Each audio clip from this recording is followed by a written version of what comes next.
the bottom of the clip, but the gunshine stay high.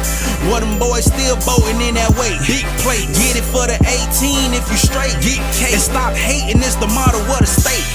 A lot of fakes, but it's still real around here. That foreign talk, that can get you killed down here.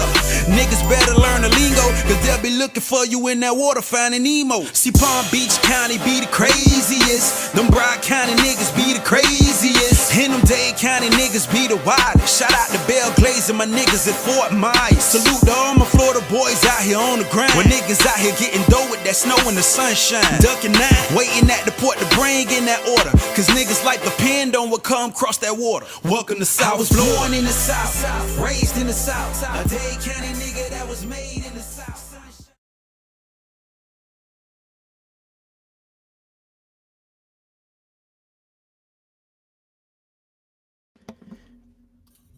Yo. What's good, y'all? Y'all can hear me, put a 1 in the chat. Hit that like button. If you haven't subscribed yet, hit that subscribe button. As we stated Tuesday, and as X stated yesterday, talking about defense. I gotta change this background, but we talking about defense. Shout out to everybody up in here. X, how you living? My brother. I'm good, man. Chilling. Thursday. Got a few more days before we got to get back to work. Yes, sir. I'm excited, man. I it's been a long time since let me not say that. I was excited last spring, but I had an asterisk on my shit. I was like, because anybody who's been watching this channel for any amount of time know how I felt about Tyler. But this year, I feel real good. But that was the past. This is the future. We talking about defense tonight. Talking about defense. Yeah, man, I'm feeling good. It's look like you said the other day, man. We got something to talk about. We got something to watch. Spring. We got to go through this time of year for a couple of months where there's no football. Obviously, it's like boring. Yep. So get to talk about something. You know what I'm saying? And look at something. One thing I do like, man, I think Mario had an interview with I forget the guy name. Yeah, buddy, that says program from On 3. Yeah, so JD Piquel. Yeah, okay, yeah, him. Yeah, so Mario said, yeah, we got a couple more days and stuff before we kick their ass, you know what I'm saying? So they finna put it on the players, you know what I'm saying? Which it's got to be turn up time, man. So I like it. You know what I'm saying? It's all gas, no brakes. It's work time. You know what I'm saying? It's year 3. Got it, man. We spoke about the offense the other day. Spoke about it a little bit yesterday. Gonna speak about the defense today. And go from there. Yeah, and like I said, I had an opportunity to watch that interview as well. It got released about 5 hours ago. I know he's put out certain clips of it, but the whole thing is on 3 now. If y'all want to check that out, the biggest thing I took from that was the aggression, and I can say, and once again, I keep pointing to this because I know a lot of people are getting a little anxious, a little bit impatient with the way that the seasons have gone under Mario. I think he's 12-13 in ACC play. I like him reinforcing that once again. It has always been a rebuild. It is not an instant success, and we've seen historically that instant success shit almost never translates to actual longevity and sustained success, if that makes sense. So I appreciate him talking about that. And 2, I appreciate him talking about, like we finna get on y'all last pause in regards to summer workouts and how it's not a carnival, it's not a fun time, it's not time for play. Like we getting to work. And if I saw a mindset, if I didn't see a mindset shift from year 1 to year 2, I'd be like, I just blowing smoke up our ass. But like I said, the way that we lost some of those games, wow, some of them are inexcusable, and some of them do have ties to doing stupid shit as a coach. The players, I think, were able to maintain focus in a way I haven't seen in a couple of decades. So, Rich, am I good? Man, I sent Mario the Coaching for Dummies books, man. So he hopefully, man, he gonna get it. He gonna get it right this season, man. He get it right this season. KBS, you got the headphones on. We good today? What's up? Y'all tell me, am I good? Oh shit! Yeah, You you might, good? might, You might be good? cooking with grease Good. today. Oh shit. Oh boy. Hey, y'all All funny right, in cool, cool. they funny in the chat. They talking about them boys gonna be on time today. I'm like, Yeah, oh I see man. that shit. That's why shout out to Yeah, man, Brimstone, we man. here. Yes, Tuesday we talked about Tuesday or Monday. One of those days we talked about offense. Spoke about offense yesterday on the space. So we'll switch it over to the defensive side of the ball. I see it's a question already. I want to answer. Somebody asking is, do we think it's more depth this year overall defensively? Example, D line is depth, interior, exterior, DBs pretty versatile. Okay. So yeah, we got way more depth. We got way more depth. Just look at it like this. Once LT kind of started getting hurt, Braxton Dean in and out, you kind of had no depth at the defensive interior.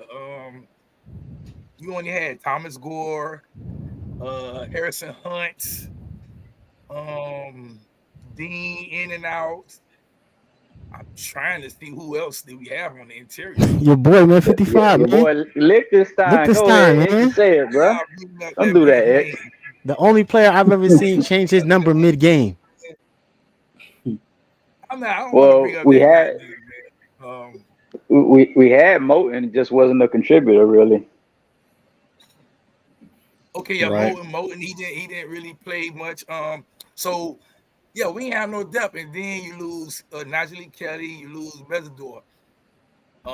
We wasn't expecting nothing from Chaz Williams. We definitely weren't expecting much from Jafari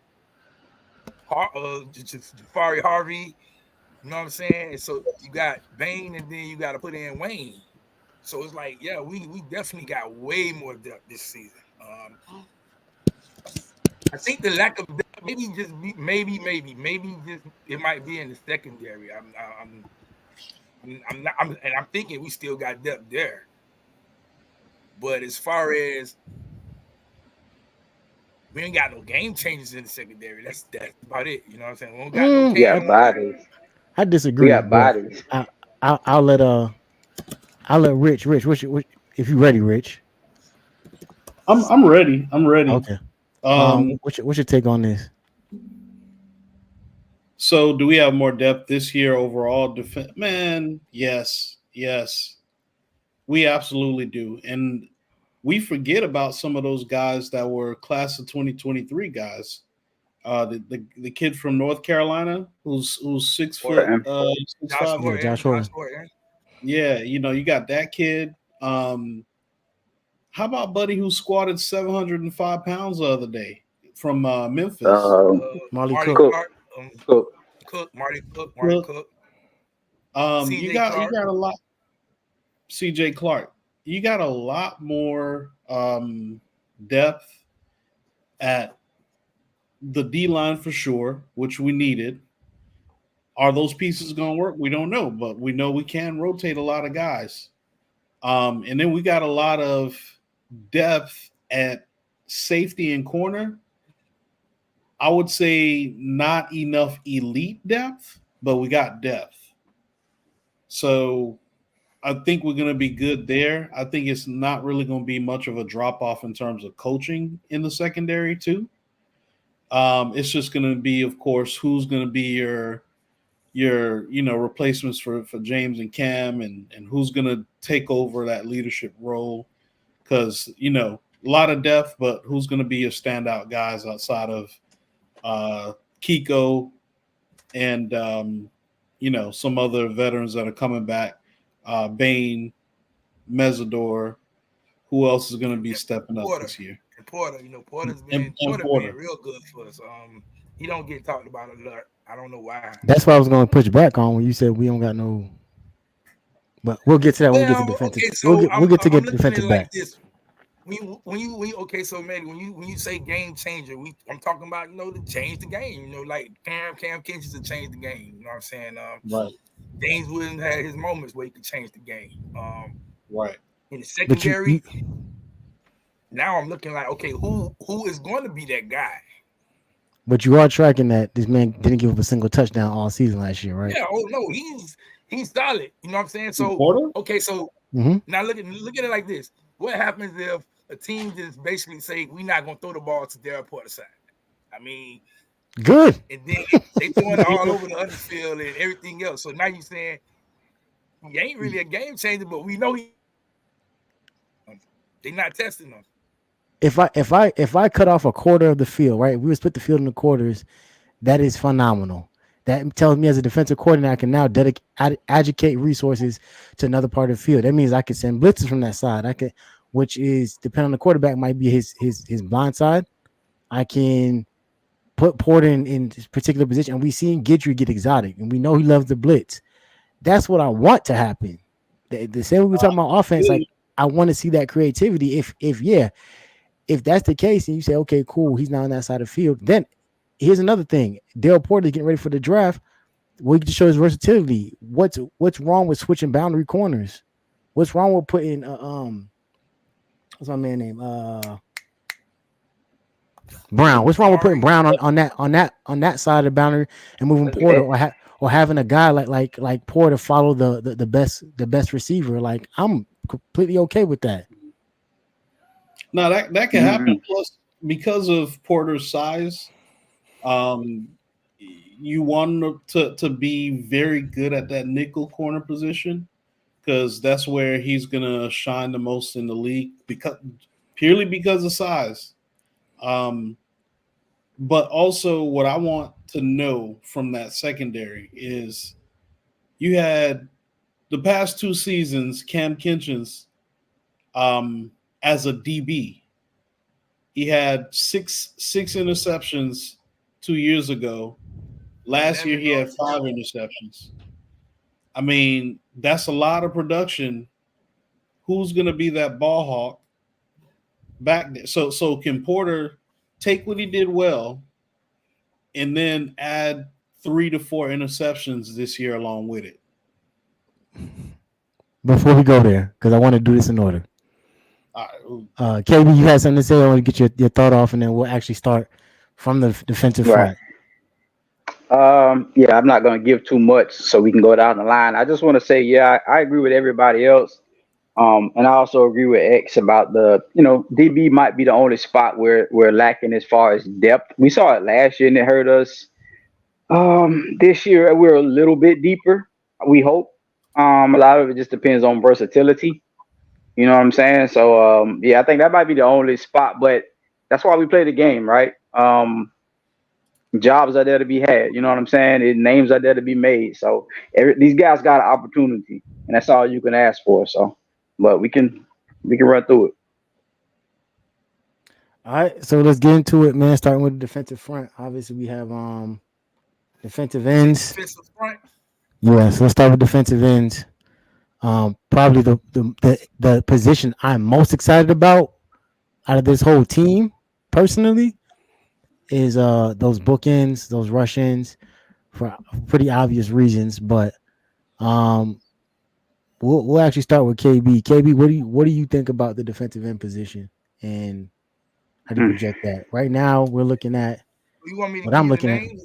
Let me give you the names. I'll give them the names. We got Ruben Bain, Najee Kelly. Oh, you got to put it. All right, yeah. For the people at home, looking. Oh, okay. Yeah, you go ahead. Go ahead, Ron. Yeah, we got Ruben Bain, Najee Kelly returning from injury, Armando Blunt, who we haven't said enough about, and Marquise Lightfoot. What you got? Mesidor. And Mesidor. Yeah. You got Mesidor. Right. You got Jaden. There's a lot of people that actually, yeah, that's on one side of the line. So that's like. You got Colin. How you pronounce it? Colin's gone. No, he gone. Oh no, he was saying McConaughey, not. We thought Oh, you was gonna say Yeah, Archie and Palm, but yeah, McConaughey, who is McConaughey. on campus. So so let's start on that as the quarterback, the right side of the line, as the safety, the left side. So you got Ruben Bain, Najee Kelly. We're assuming Ruben Bain probably solidified a starting spot, correct? Yeah. Any pushback against that? Oh yeah. Well, no, yeah, he starts. He starts because for one, he's just outworking everybody. He's outworking everybody, so he's going to start. What's now? What you look at it is if he starts, I think Mesidor probably comes off the bench because they still want Najee Kelly to be on that opposite side where he can stand up a little bit. You know what I'm saying? Really? In that defense, so Okay. it's I kind can see of that. shaky. You know what I'm saying? Like, I don't think they're gonna have Mesidor and Bain starting at end. I think they'll put one, and then if they both in the game at the same time, one to go inside probably most. Right.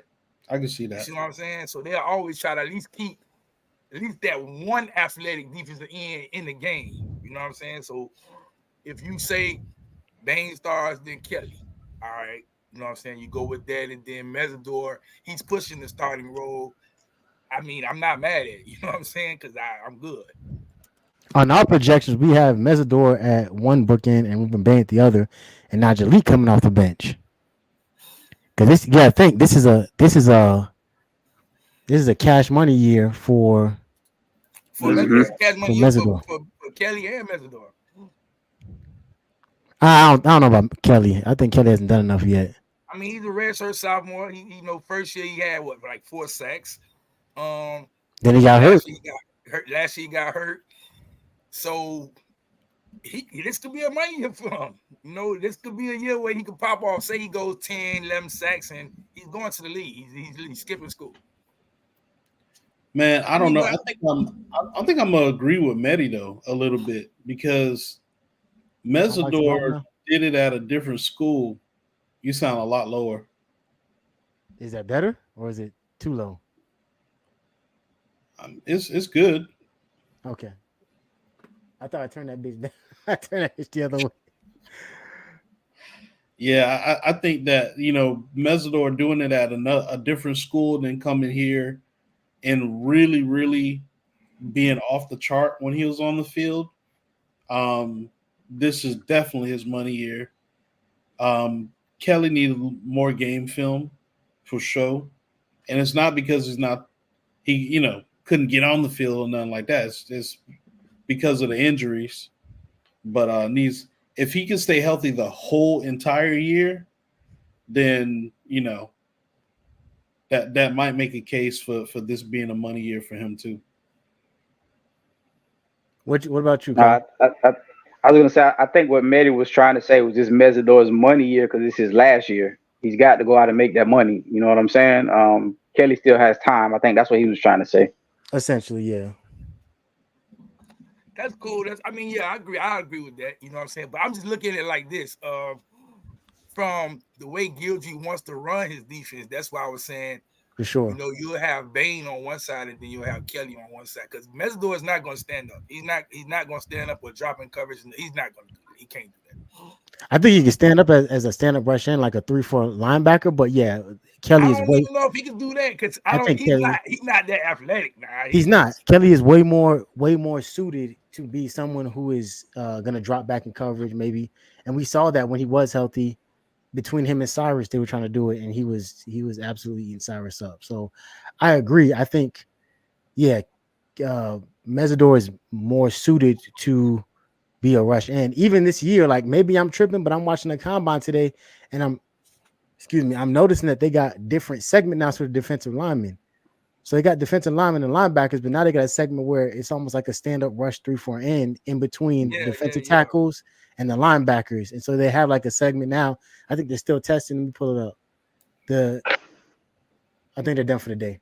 But the inside traditional linebackers were the end of the day. So the guys like Peyton Willis, who's probably going to be a first rounder, at least second rounder. Those guys are in their own space, right?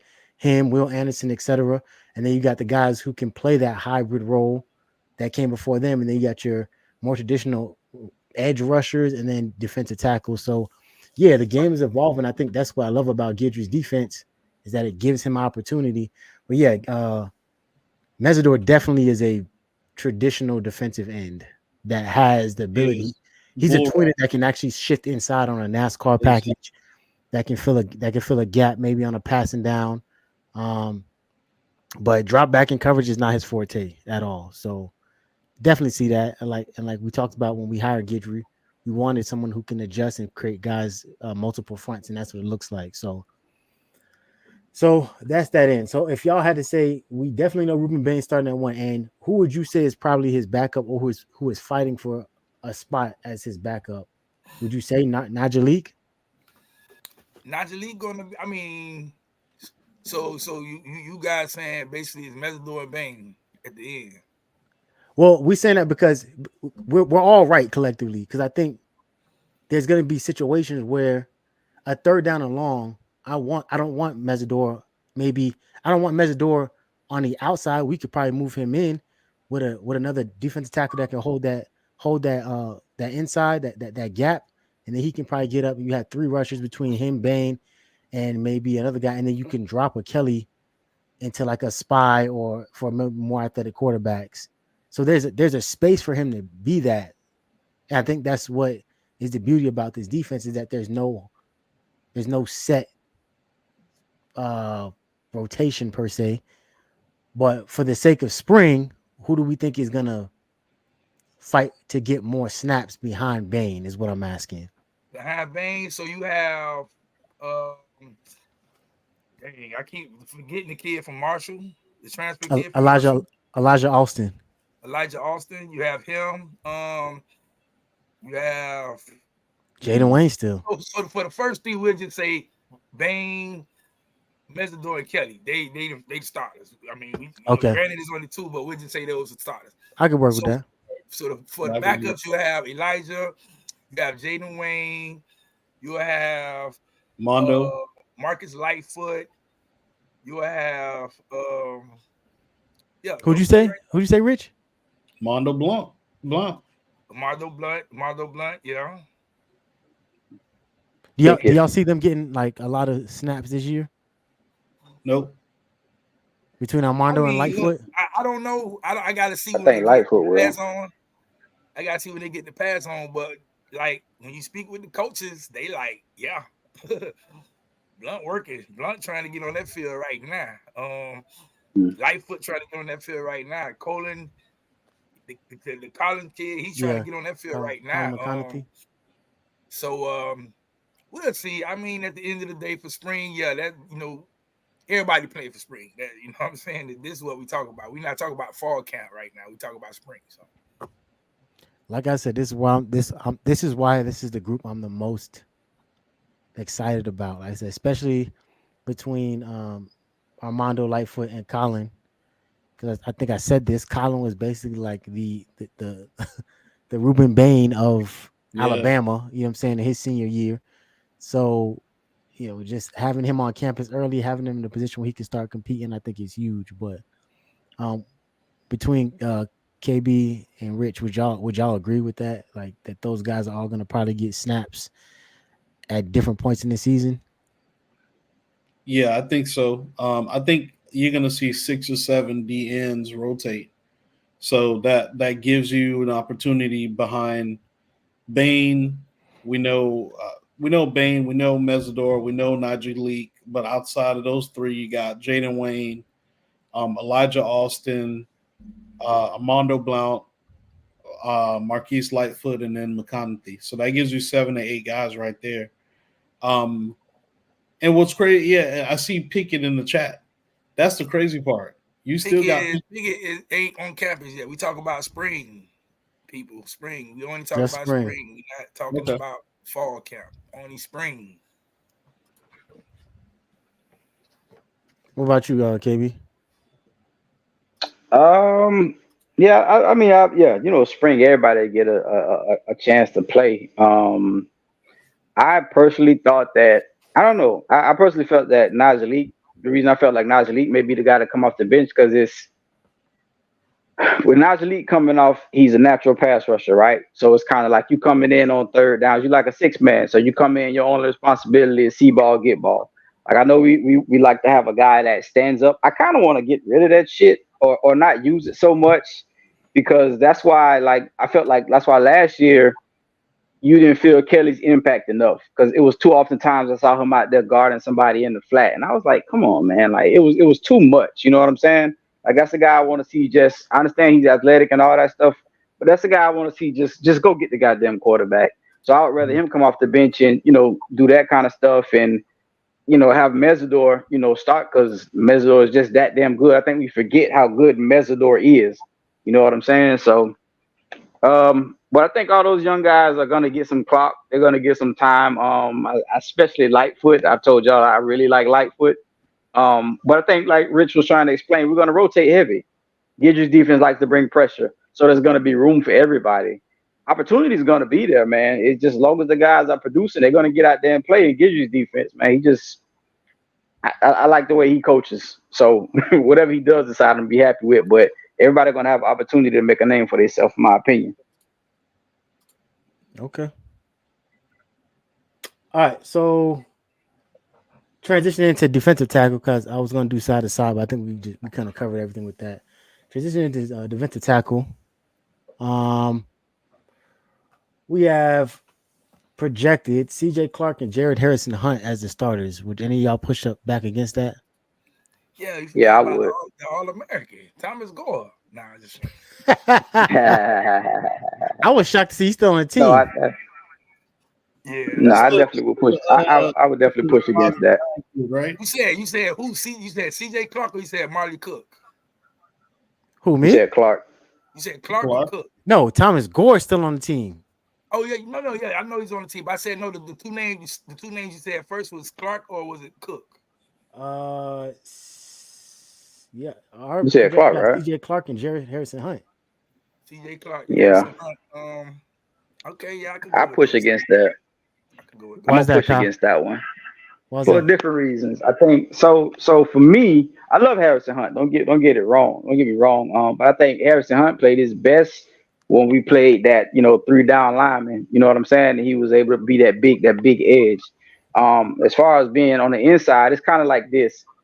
I think you're gonna do one or two things. Either you're gonna put the two big guys in there and just stuff the middle with Cook and Clark, or you're gonna have a guy which. From my understanding, Clark was coming over here, so he wasn't necessarily have to be that run stuffer. At least that's what was talked about. But whatever, it's either that or you're gonna have the big stuffer in there, which could be Cook or Clark, and then the guy next to him is gonna be the pass rushing D tackle, right? And if that be the case, if you want that, which Harrison Hunt can do, but if you want that, you might end up kicking Mesidor inside like you did last year. So. I just don't. I see if you're gonna put Hunt there, I think you'd be better off putting Mesidor there, so that way you can start Kelly on that side as well, on the defense side. So I push back against it, but not because I disagree with Hunt being in that starting lineup. He definitely improved himself last year. That's literally what I described earlier. But glad to see you on the same page. What do y'all see? Y'all see Marley Cook as a rotational guy? Y'all don't see him with any potential to start? Yeah. He did. He's going to come in to stop the run. He's going to be there to stop the run. So you see him starting then? Depending on what team we play, you know what I'm saying? Yeah. If you're playing a heavy run team, he'll be a starter. If you're playing a team that likes to pass and likes to go fast, I don't think he starts. Yeah, you're right. If we play a team that like a Rutgers, then Marley Cook is playing because we're gonna need that size. But if we play a finesse team that's gonna shotgun all game, no huddle, yeah, I think the big man gonna need have to limit his snaps in a game like that. But talking about spring, let's not forget about that. We're talking about spring. Yeah, spring. I mean, just look at our offensive coordinator. He likes to run the ball, so you're going to see a lot of Cook. You're going to see a lot of Cook. You're going to see a lot of Josh Hogan. I don't think our What's offensive coordinator likes to run the ball. I think our head coach likes to run the ball. Okay, well, yeah. Okay, so hey, coach, but you're gonna see those guys in there trying to stop something. You know what I'm saying? For the season, Horton, Moten, I don't want to say his name, but Anthony Campbell, Thomas Gore is there. Like you just said, they like to rotate a lot. You could put Mesidor down in the middle. You know what I'm saying? Bang. Stuff like that. Especially when they go to the 3-3 set, 3 D lineman, 3 linebacker set. You could do something like that. So, yeah. I mean, just going off of what we know, because we got Cook and then we got CJ Clark. What we know from those two guys. Yeah, I stick with it. Yeah, it'll be either Clark or Cook, and then Harrison Hunt will be one guy. Okay. So who we think is battling for those backup spots? And I was going to ask this because Shad just asked a question. It'll be Horton, Josh Horton, Anthony Moten, Anthony Campbell. Those. I guess you want to throw Thomas Gore name in, although I'm not looking for much out of Thomas Gore. I'm not looking for much out of Anthony Campbell either, but those are the 4 guys I guess you could throw in and say who's better, and what I'm saying, to get the rest of the PT. So where does Justin Scott finish rotation? Well, once he get here at summertime, I think he immediately becomes the 3rd guy. You know what I'm saying? Why is that though? So Justin Scott's not on campus yet. Nah, he's not on campus yet. Okay. I'm for some reason I know Artavius Jones not on campus yet. I think both of those guys would jump. They jump like probably some of our D tackles. Let me ask you this. Let me ask you this question. So last year, we got a couple guys at D tackle, like a Horton, right? Who, if you look at Horton's high school film, this dude has had super impressive numbers, probably better numbers than the guys we brought in this year. Not saying he's more talented, but from a numbers perspective, what he didn't really play last year like that. So what would a D tackle have to do to play as a freshman? Because if a talented guy like that didn't play, we got more talented D tackles coming in. What do they got to do in order to get on the field as a freshman? What separates them from the 2023 guys? One, you can't have Leonard Taylor and Brayson Dean in front of you. So that's one. For 2, I think you have to oh man, because he is what, he's 6'4.5", about what, 3 something, 305, 310. You gotta be mean. You gotta be able to stop that run. Definitely gotta be able to stop that run. But the reason why I say Justin Scott will immediately be playing in front of a lot of those other guys is because he's just a rare talent. Like, Miami hasn't recruited a defensive tackle to that caliber in a long time. I guess, LT was the last one, but he's just rare.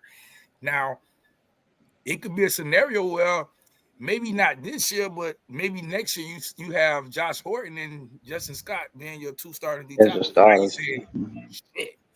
Now you're saying, damn, boy, we finally got the D tackles, the defensive line we really wanted. You know what I'm saying?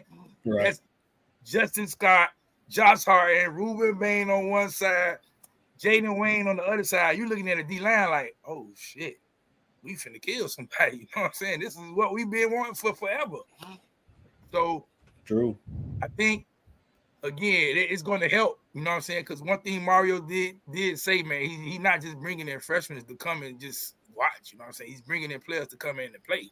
Mm-hmm. You know what I'm saying? So I'm expecting big things out of Josh Horton. I think mid-season he can probably challenge one of those guys for a starting role. If he's the talent that we've seen from high school, yeah, he can challenge those guys.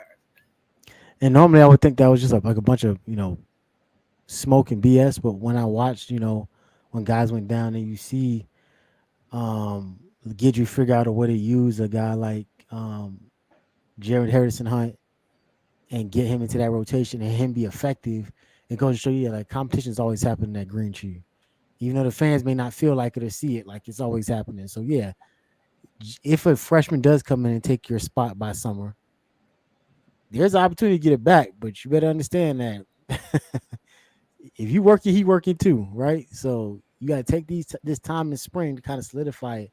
Will you get jumped during the regular season? Yeah, there's a possibility you can, but you better take every and any opportunity to ensure that you make all your reps in practice count, because they are going to be limited. And I'll leave it at that. All right. Anything else on a defensive line that we missed? Oh, I mean, that's the depth we already talking about, defensive line that we didn't have last year.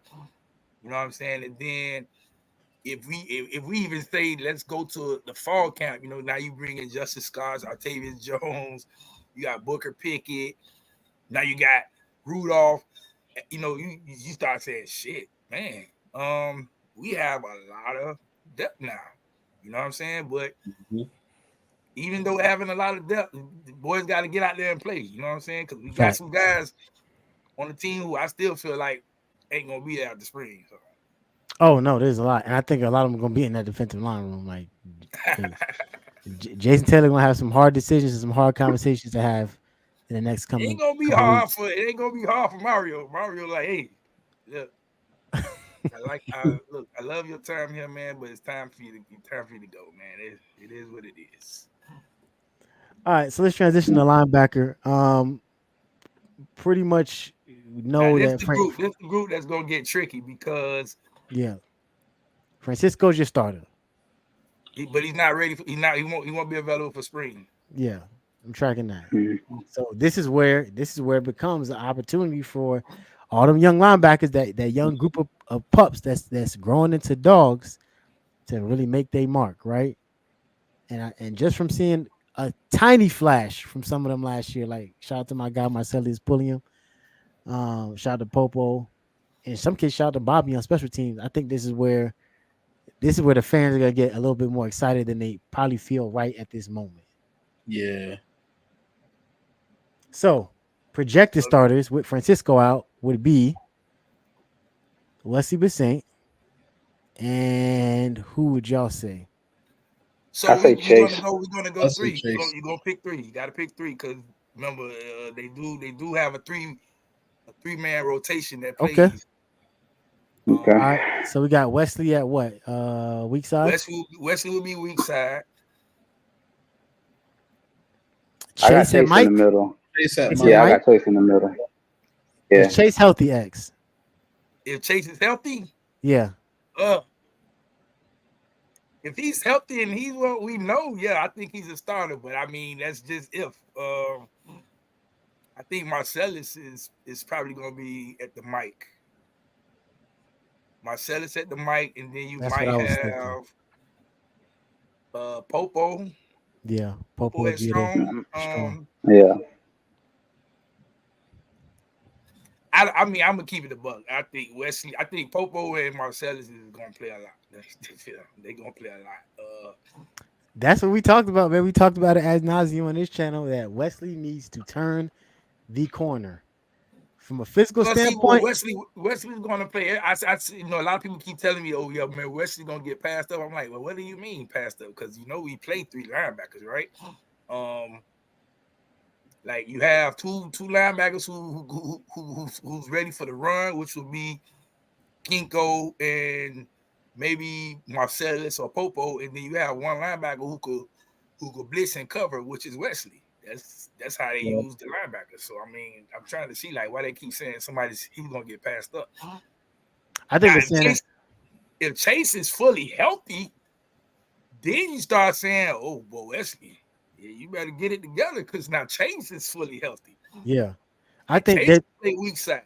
I think they were saying the same concept of how we talked about Mesidor and Bain, where it's like first snap on defense comes out, who is your three starting linebackers on the field?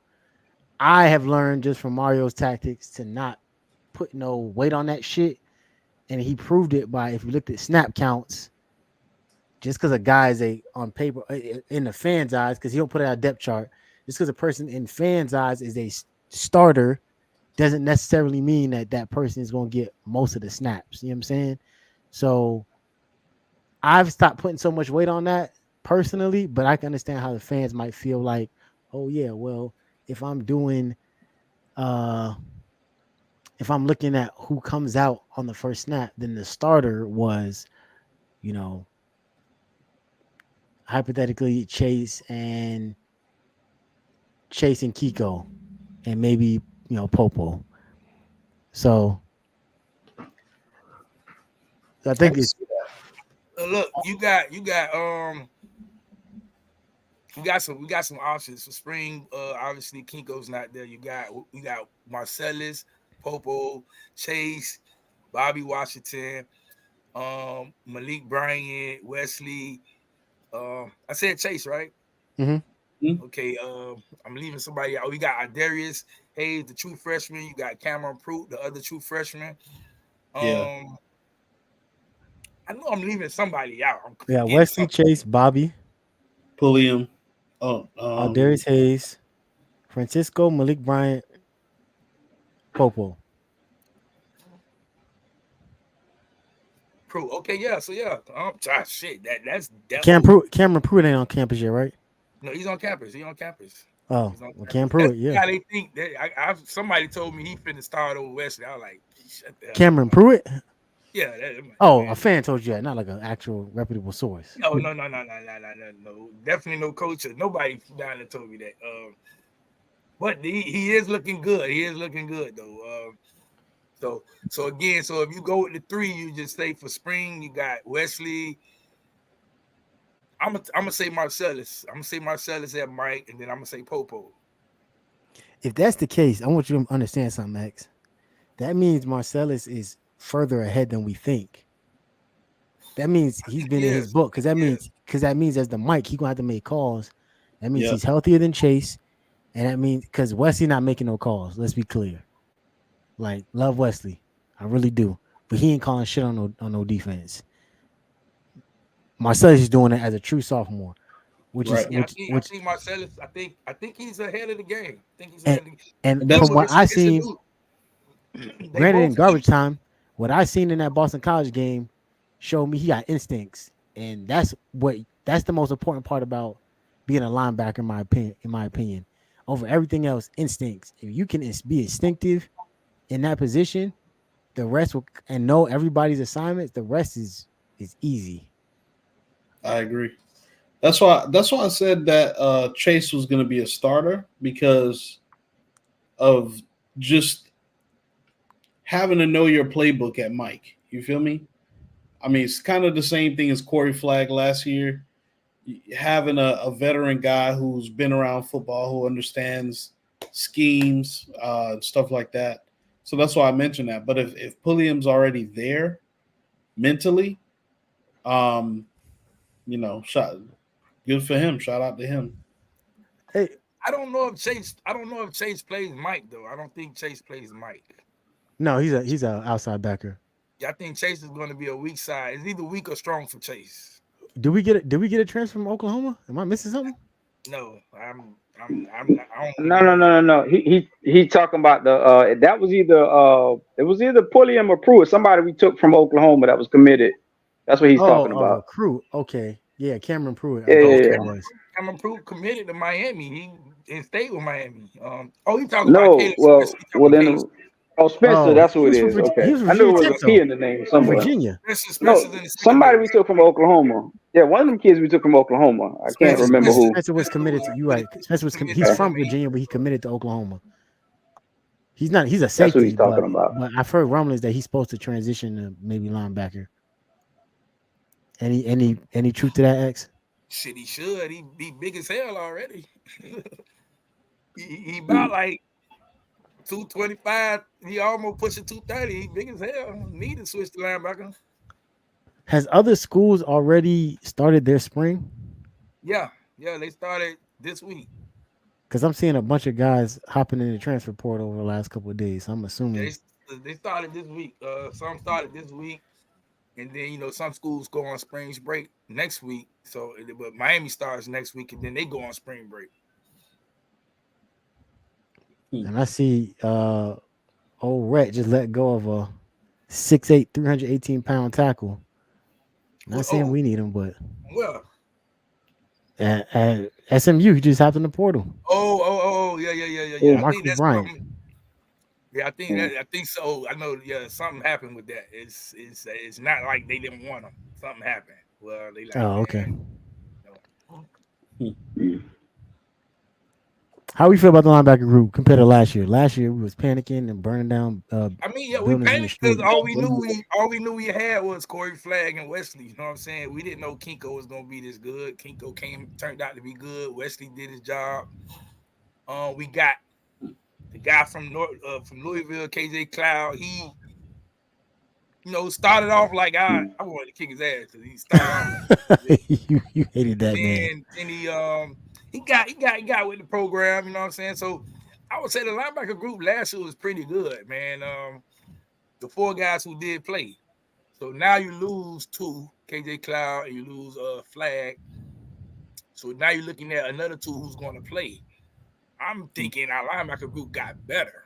I was gonna say addition by subtraction. Yeah, we got more athletic. You know what I'm saying? Corey Flag. Then we got more smarter.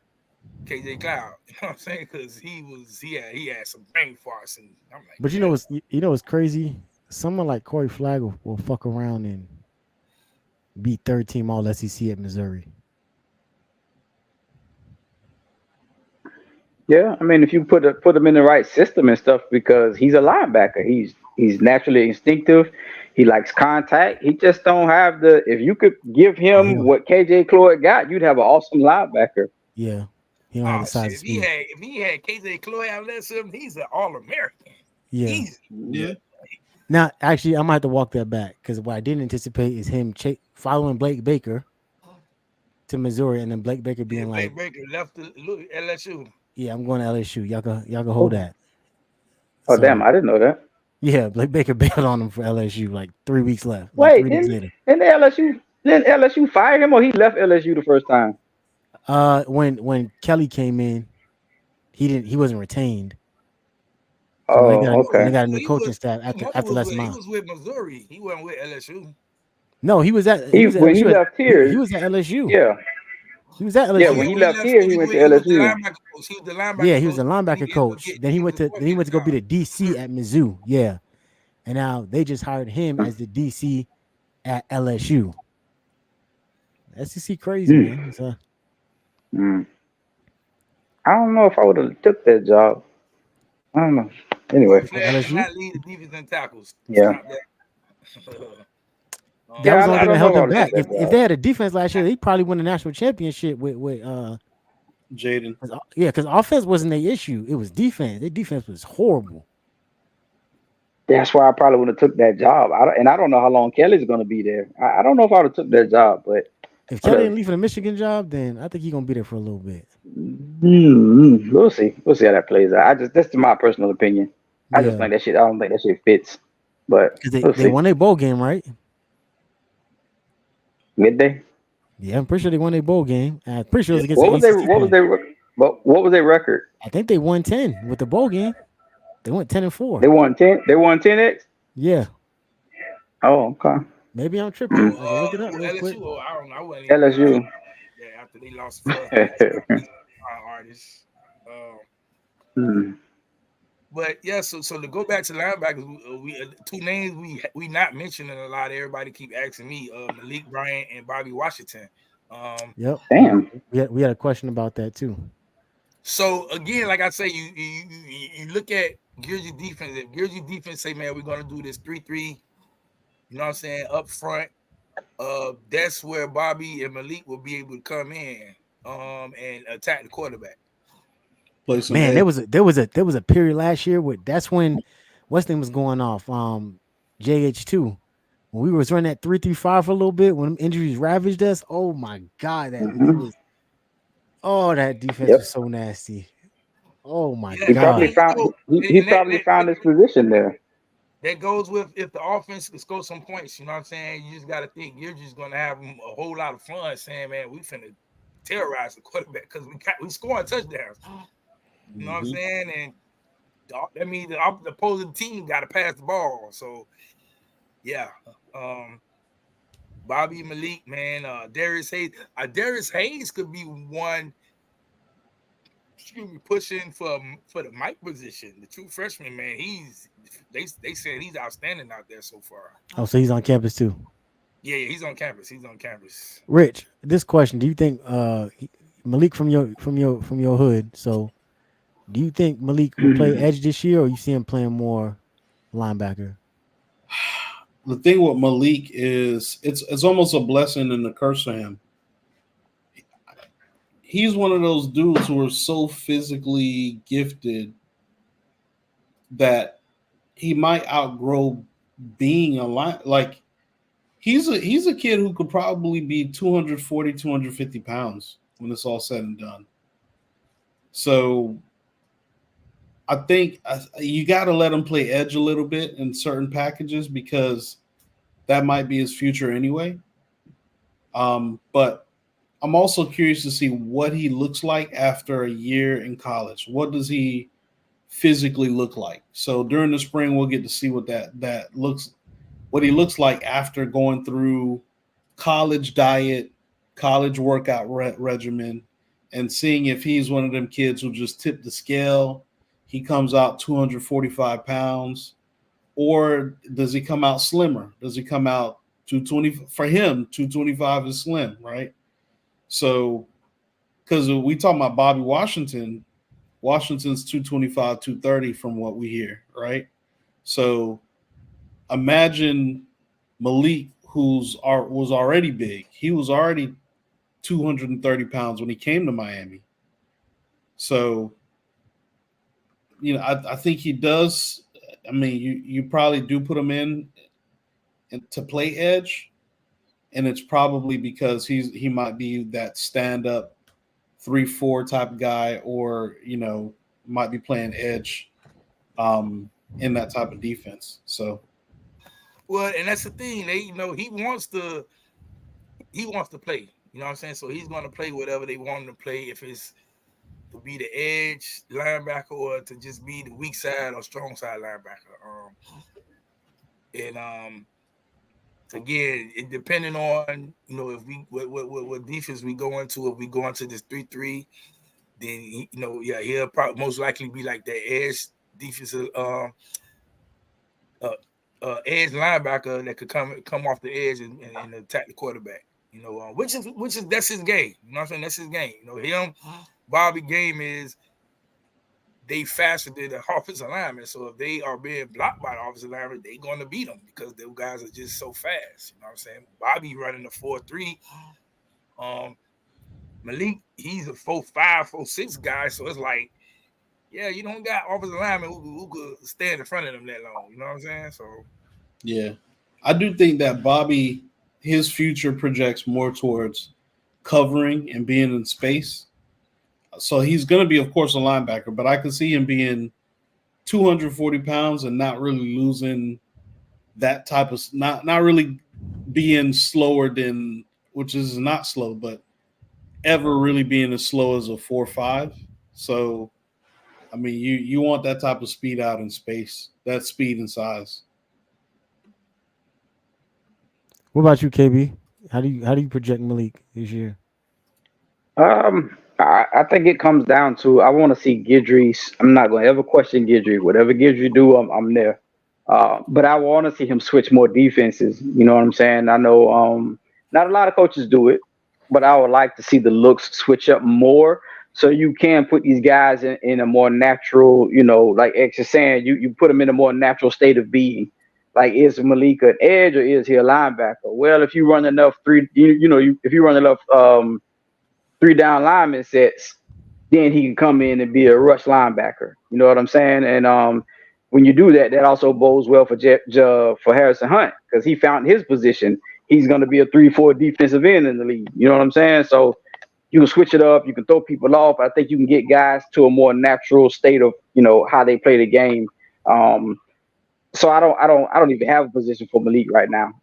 I think that's just it. I think he's just going to be it just depends on the package you put him in. That's all. You put him in the right package, and he's going to flourish. So that I hope we get to see that a lot more. I'm interested to see like another year in the system. That's probably the biggest thing outside of all these position battles is seeing A, bringing in talent and quality depth, and B, having some damn continuity on both sides of the ball with the coordinators. They both know each other now, so it makes it more competitive at practice because they can kind of throw little jabs at each other of things that maybe the other one like, oh, I want to try this out because I'm already familiar with Shannon's offense, or Shannon saying, oh, Mario's giving me the reins this year, so now I could throw some stuff at it maybe. And that's how that's how iron sharpens iron, right? We shouldn't be seeing new things in the game. Like you should be using this spring and fall practice to throw things out there that's like use your creativity. Like, oh shit, I never looked at that. All right, you got me, motherfucker, on that one. You know what I'm saying? When the coaches meet up, for after practice beer or whatever they may do. You know what I'm saying? That's how you build continuity. That's how you build strong coaching staffs. That's how you build championship coaching staffs, by kind of taking those jabs. And then when it comes in the game, that's what you always hear Miami players playing about. Like the practices were so hard that they made the game easy. That's what I need to see again. And it was hard to have that continuity when you had all these coordinators and position coach. I mean, we had some turnover, but it's not super impactful. You know what I'm saying? Where it's the two coordinators, which should be not touched. But in regards to Malik Bryant, man, I know he came here to be a linebacker. I wanted to see him evolve into a linebacker, but yeah, he may have to figure out how to kind of fit more than more of a 3-4 linebacker to project at the next level, because I don't think he really has the room to do it. That's what he's gonna do at Miami. Again, when you putting 3 linebackers on the field at the same time, one of those guys is attacking the quarterback. That era of 4-3 linebackers where all 3 linebackers dropping the coverage. That's over. You're not seeing that no more. You know what I'm saying? So you will do like a 3-3. Even you do a 3-3-5, one of those linebackers attacking the quarterback. You know what I'm saying? So if Malik Bryant is in the game, just know he's probably attacking the quarterback, or he's going to cover a tight end, or maybe the running back. I think that the thing is, right, there's a lot of opportunity right here. And I know I keep saying that shit, but there's a lot of opportunity right here, right? Because let's just say whether it's pulling him in the middle, or let's say it's Chase. You go out there and play well, even though you keep those back up. There are times where we run a 3-4. So we have 4 linebackers out there on the field. So if you can be productive, you know what I'm saying, behind Kiko in the spring, because this is what we're talking about. If you can be productive in the spring, remember, there were plenty of times when we saw Flag and Kiko out there on the field at the same time. Neither of those boys can cover. So, you know what I'm saying? If you can come in and play middle linebacker good and, set the linemen and, make the calls and all that kind of shit, man, you can get a lot of goddamn snaps being Kiko's backup, because, chances are we are going to run those sets when we have 2 inside linebackers out there on the field. And that's the beauty of having a multiple front. You know what I'm saying? You can recruit people that don't have to feel obligated to change their position too much. You know what I'm saying? Same thing with Bobby, and the same thing with the defensive line as well. Like we run that 3-4 front, like you're gonna have an opportunity to maybe get your 2 or 3 defensive tackles on the field that maybe don't get that many snaps, depending on the down and distance. And that's the part that I love about this defense, man. Like it's you can manipulate it to fit and throw off offenses, and that's the most beautiful part. But let's transition into do you want to make the star position its own position, or nickel, or nah? I think you should, right? You got to go secondary. Well, hold on, X, because you got to think the star, much like it kind of was under Kevin Steele, is a transitive position. So we talking about someone like Malik, talking like someone. That's where that transition happens. So we don't run the star. It's not the star. It's not the star number. It's called money. It's not money. The money is a defensive back. It's not a linebacker. It's a defensive back. So we're going away from, because last year, but last year then we have Corey. We had 2 different, like we had Couch, but then we also had Keontre Smith playing that too, correct? Mm-hmm. Not in the same mold. Keontre was the money. We don't run the star. We don't run that star anymore. It's the money. Right, but he wasn't. You wouldn't have considered him a nickelback though, right? You wouldn't have considered him a DB, right? Yeah, nickel. Keontre? Yeah, Keontre was nickel. He was nickel. Okay, so what about the jack linebacker then? That's not the jack linebacker will be with the linebacker group. That's your 3-4 linebacker. Yeah. 3-4. He either gonna be with the linebacker group for some plays, or he gonna be with the defensive line for some plays. You know, so the star was the safety or linebacker only. You know what I'm saying? Okay, The so money position is the safety, cornerback, slot guy. You know, so yeah, we don't run the star anymore. We it's the money. that's all the same shit to me. But let's separate it. Let's keep that shit's the same shit. I don't know what the fuck going on anymore. But Yeah, let's KB just. I think offensive we guy, should. man.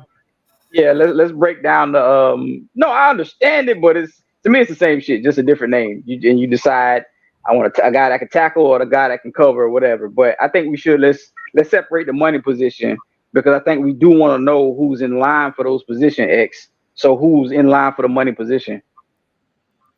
Okay, so the people who's in line for money position will be There ain't no more Keontre, who was unique. He was a safety converted linebacker.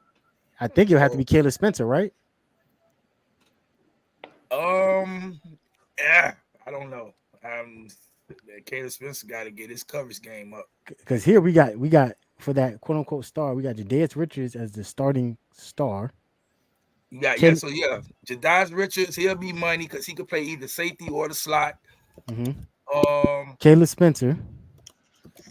Demetrius Freely. You have. And don't you got Power?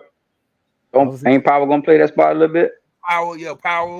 That's the one from. That's the one from Washington, right? Yeah. Okay. Yeah. So Powell. Now Powell is the guy that they think is going to be the starter at the money position. Not the starter at safety. Yeah, he'll be the starter at the money position. Not starter at safety. That's what I think. Well, if they only have two safeties on the field, then it could probably it'd probably be Powell or Savion or Markeith or Jaden Harris. But if it's three safeties, then yeah, Powell's going to be that star. He's going to be that money guy. So you don't think you would rather Powell be one of the safeties and then like Markeith be the money guy? No, they won't Powell because Powell did an excellent job in blitzing, coming up to stop the run and stuff like that. You know, you would rather have Markeith in coverage because got you. Markeith still, as we clearly saw in that Rutgers game. Yeah, you know, he still got to get his weight up. You know what I'm saying? You don't want him down in the box trying to make no tackles on no big 230-pound running back. You know, but yeah. So again, if you have, just say this will be the defense we're playing, a 3-3-5. So you're going to have a money guy out there. Two safeties, I'll say it'll be Markeith and Savion, and then Powell. And then with the corners, you will have Porter, Damari Brown, and Jadaius Richards. Say the corners again? You think you don't think Harris is the corners again? Okay, so the 5, I'm gonna give you 6. Because you do have a rotating guy. So you have safeties. You have Markeith Williams, Savion, and Powell. So Markeith is your free, Savion's your strong. Yeah. Okay. Then Powell will be the money guy, or he could come in and be the free or the strong. And with the corners, you will have Jadaius Richards, Darryl Porter, and Damari Brown. You don't think Harris get a safety job over Markeith? I mean, I don't know. They was talking a lot about him. I didn't see what everybody else saw with Harris. I didn't either, if I'm being honest. I love James Harris. I love his work ethic. No, I love him. I didn't either. I didn't either. But go ahead, KB. No, my fault. Go ahead. I'm lagging. That's why I'm stepping. Oh, okay. No, I was gonna say I didn't either. I didn't see anything great, but I didn't see anything bad. But what I did see was Markeith just not being able to. He's too fucking small. That's what I saw. So I just didn't see us exposing him as the starting safety until that weight can come on and stay. Just my opinion. I think he's gonna be a hell of a playmaker, but bro, it's hard to put him out there, bro, at that size right now. So that's all. And I agree for the strong safety, but as a free safety, a rangy safety, able to cover a lot of ground and just be a ball hawk, I'm good with that. Where I saw, in all the meetings and when Cam went down, everybody kept saying like, man, what's his name? Jaden Harris. Harris. Jaden Harris, he's on the field. It's like no drop off. And I'm watching the game. And I'm like, am I missing something? Because there's a drop off. Like the way they used to try, the way they used to try downfield, like where I was like, Cam is an eraser, like that, like you throw that ball up and it's probably getting picked off. I didn't see that with Harris. I saw him making some plays. I saw him be in the area, but I was like, there's a clear drop off when Jaden Harris is in the field compared to Cam Kitchens. No glaze. I'm just being honest. Like, so I get it, right? But if you got a guy who is Marquise height playing that rangy safety, I feel more comfortable with that. If you got a Michelle Powell coming down the box, or even a Zaquan, who I don't feel like Zaquan is ready personally from a physicality standpoint. That's me personally.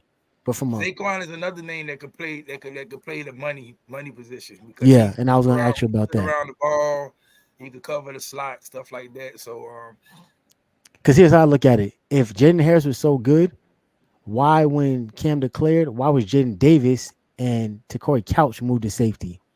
Does that make sense? In theory, Harris didn't play. Harris was hurt. Yeah, Harris was hurt. That's why. He was hurt though. But he would have started that Rutgers game. He got hurt. But he still, I mean, he got hurt in the practices leading up. He was nothing. What everybody kept saying, like, oh, we didn't see it. You know what I'm saying?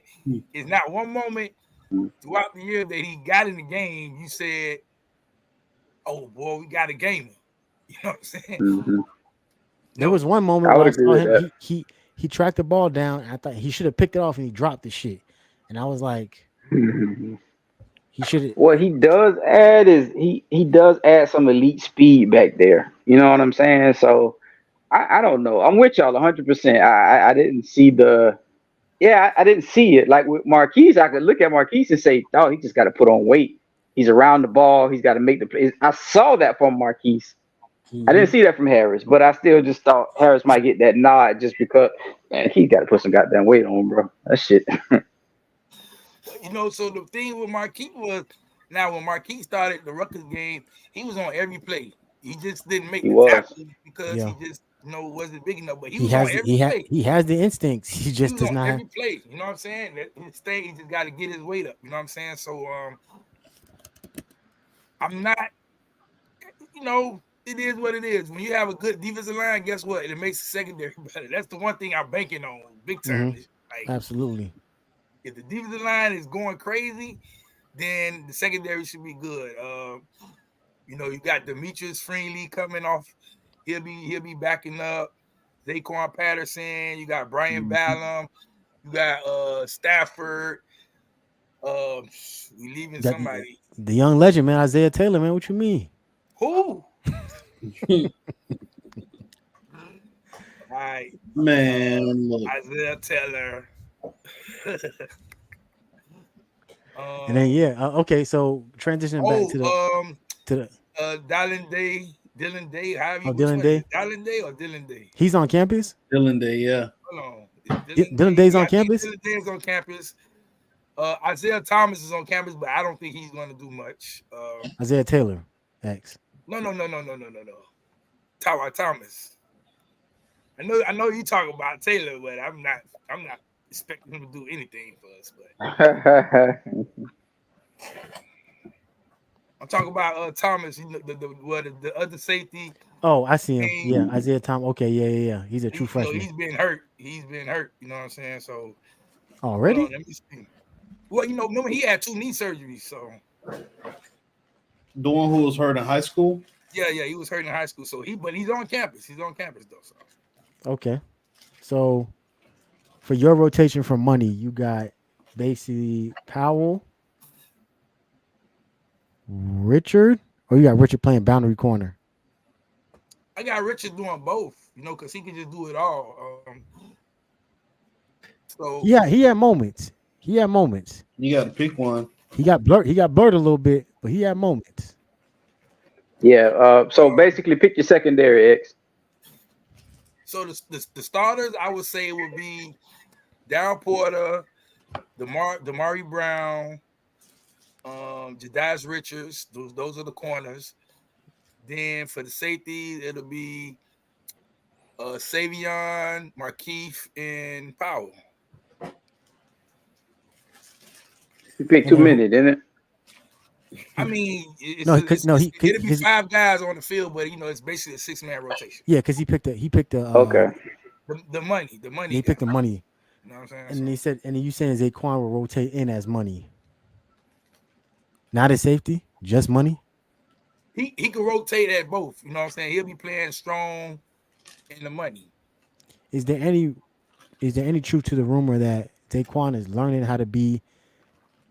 They regard him so highly that he's basically learning how to be a corner this year, but he's gonna be a starting safety. Yeah. So what he's doing is he's working out with the corners because he can cover. So they want the safeties to be able to cover. Also, safeties play a lot of in Gilge's defense they play a lot of man. Yep, which is my favorite part about that. To be able to cover, so he's working out with the corners a lot. Also, that's dope. Love it, especially as an incoming freshman, not even freshman, incoming freshman. Yeah, 25. Then you fast forward and you say, okay, summer, fall camp, and you got some guys coming in at fall too, man. But let's stick to spring. I wish Ryan Mack was here, man. I wish he was on campus, man. He's one of the ones I'm most excited about. I think he's gonna get playing time. Yeah, man. This year, and I'm not glazing. I'm just being. I think being just who his dad is. I think he has a technique set that a lot of people slept on, especially on the 7-on-7 rotation, which I know how I feel about 7-on-7, but I think he coming in trying to strap shit. Well, he played 7-on-7, but he really didn't. Really wasn't crazy about 7-on-7 because he did run track also. So 7-on-7 season is going track season is running. Yeah. But yeah, he just had such a excellent technique skill where he could cover on the outside, the inside. He go play safety. When he was at St. Thomas, man, they asked him to go cover the best receiver. He go do it. He don't say nothing, and he shut him down. Yeah. You know that's what I like about him is that he's somebody who you can ask him to do anything and he'll go do it like he been there before, Live from the flea market.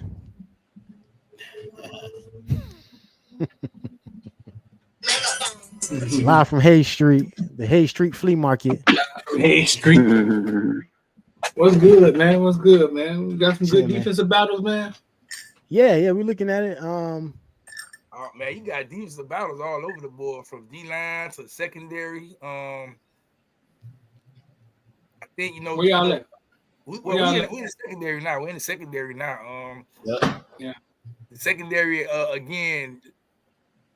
I think it's going to be Darryl Porter, Damari Brown, Jadias Richards. Those will be the 3 corners. You know what I'm saying? And then when you go with the 3 safeties, meaning one will be a money, you're going to have Powell, Markeith Williams, and then Savion. Those will be the 3 safeties. But then, Zaquan, he's going to push. He's pushing. You got Brian Badlam. Who else? Jaden Harris. We got some battles, man. Secondary is definitely gonna be some battles. Jadias, you good with Jadias? And then after that, we go with Jadias. I'm good with Jadias. I'm good with him. He had his his issues last year, and he did come in that Florida State game. He did pretty good for us, but I'm cool. I'm cool with him. So actually, we forgot to talk about this. We almost forgot the first time. We have a new cornerback coach. Yeah, national champion, 2008 national championship team under Nick Saban. So you got a coach by one of the best. What's my man name? Chevis Jackson. How do you feel about this hire? I'm good because he's gonna do exactly what Gilge wants him to do. Right. Basically, Gilge. Okay, so Gilge coaches the safeties, and Adal was with the cornerbacks last year. I think he's going to allow Chavis to coach the cornerbacks, but basically have the entire secondary room where he can go and help with the linebackers, help with the D-line, stuff like that. He don't always just necessarily got to focus only on the secondaries anymore. KB, what you feel about it? I mean, for the same reason Street likes it. I like the continuity of it.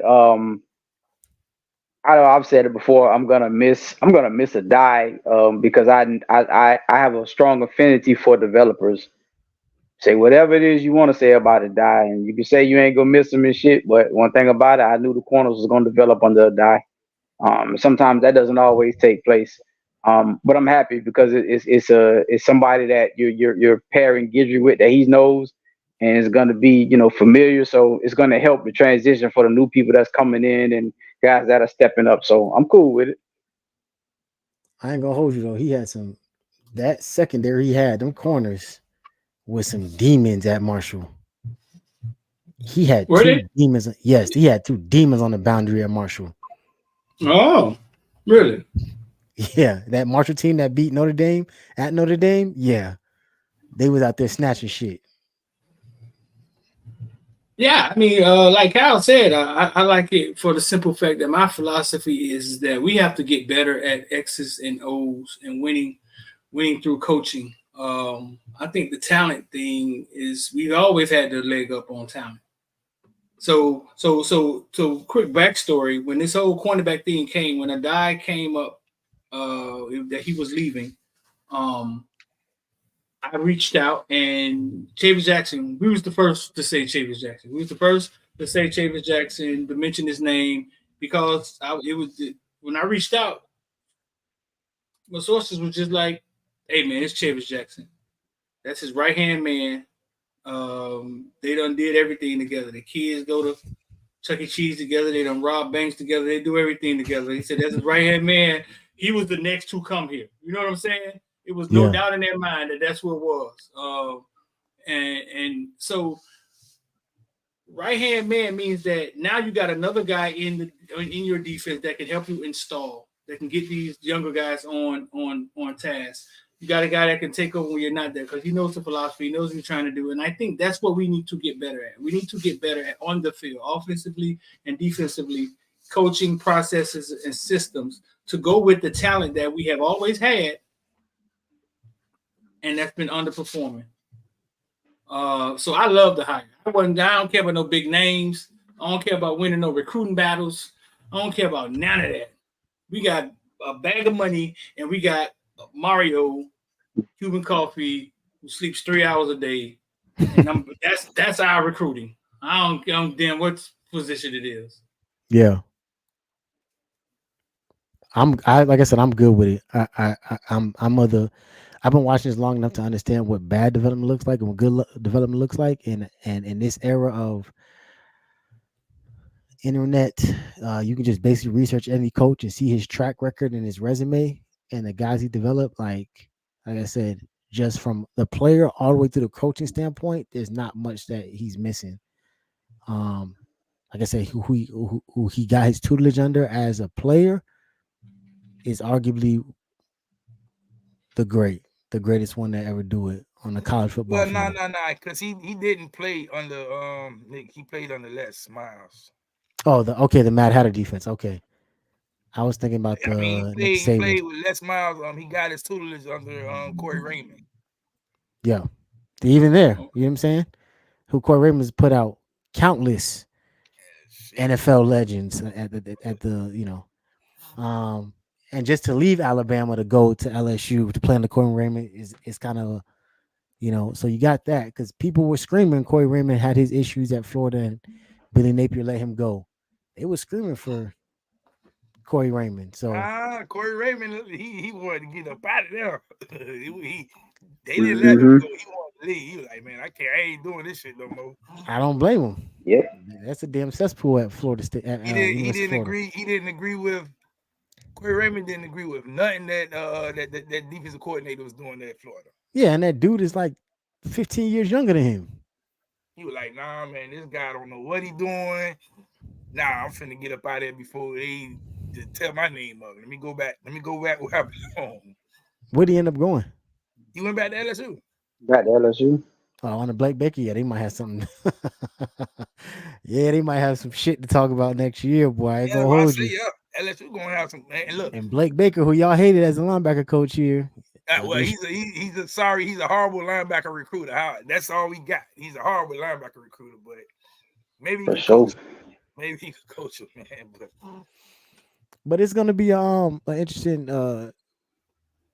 dynamic under Chevis. Like I said, once again, I hate that we keep transitioning defensive back coaches because it's what every year under Mario. Well, no, because No, that came no, in that was here for 2 years. Yeah. You gotta think. Year one, a die and DVD was here. DVD allegedly coached cornerbacks, right? Allegedly. Then you have a die who is supposed to be coaching all defensive backs, simply coaching corners last year. Now you have it. So if you're a corner, this is basically a third person basically giving you direction in the last 3 years, if you think about it. Am I wrong? Yeah, I mean, you can say that. But the most important part is they'll be in the same defense. Oh yeah, absolutely, Mm-hmm. for sure. They'll be in the same defense. So, it makes it better for the corners actually, because now you got the guy who knows exactly what Coach Gilgy wants. He's finna tell you exactly what Coach Gilgy wants. You know what I'm saying? He already got the script. Makes it easier. What is Jaden Harris's number? I know y'all people looking at my eyes and shit. I'm watching. I'm replaying some games and shit. I want to take a look at him. What was it? Right? Wasn't he number 19? 19 and 29. All right. 19. People pushing back against his performance. I just want to go back and check because, like you said, a lot of people kept saying, "Oh, there was no drop off," and I'm like, I didn't see what y'all saw, so I want to go back and look and see what I can see for myself. We got 3 19s on the roster. What the? Do we? Who are they? I think he was 19. I think he was 19. Two of them are quarterbacks, unless this is a typo. Oh, But one says Jaden George, 6'3" quarterback. Oh yeah, Jaden George. That was the walk-on guy. He left. Okay, they had him at 19, and they got Joe Borchers. He's a 6'3" quarterback, freshman out of Sarasota. Yeah, that was another walk-on guy. He I guess he's there, but I don't, Yeah, they updated this. They still got some old names on here. That's why. now Mario take his time with that damn depth chart shit. Yeah, man, Medi, I just saw White Vic, bro. Vanilla Vic. I'm watching the Temple game. X. Trey asked a good question. Do the kids like Chevis Jackson so far? I haven't spoken with none of the kids yet about him. I spoke with 2 coaches, about him. They say he's good. They say he's doing his thing. What about you, Street? You got any? No, I haven't asked anybody about it. Go ahead, X. Yeah, so I guess the good thing about it is when you ask kids about Coach Adai, all the kids say, man, Coach Adai is just he too serious. Like he's never has a playful moment. You know what I'm saying? So I guess looking at Coach Chavis' picture, he's smiling already. I don't think you could probably count on one finger the time that Coach Adai smiled. Yeah. Probably smile when they fired Kevin Steele, man. Which for me, I get it, right? Because I gravitate those type of coaches. Like when I'm out there, I'm trying to kill some shit. I'm trying to smack some shit. I'm not out there to smile and joke and laugh around. But I get it, right? Maybe it's a generational thing. Maybe it's I understand. I've also grown since I played high school football and semi-pro football. So now it's different, right? And being on the coaching side of things, you know what I'm saying?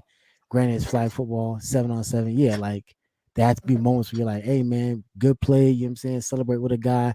Have fun at the end of the day because it can't all be about, man, fuck that. You fucked the play up. I get it. I understand.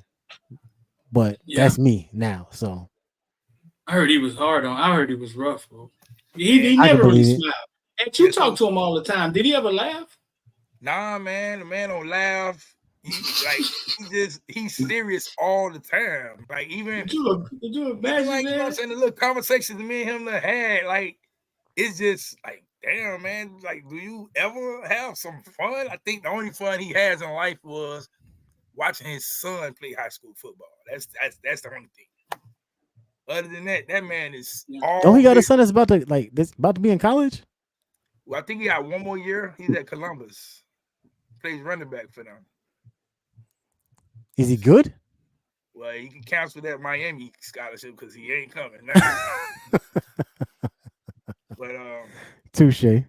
Yeah, nah, he business all the time. He don't, you know what I'm saying? Even when DVD was shit, like DVD would tell, like DVD is the one basically doing the recruiting. You know what I'm saying? Because this guy is just like, it's kind of hard. We can tell.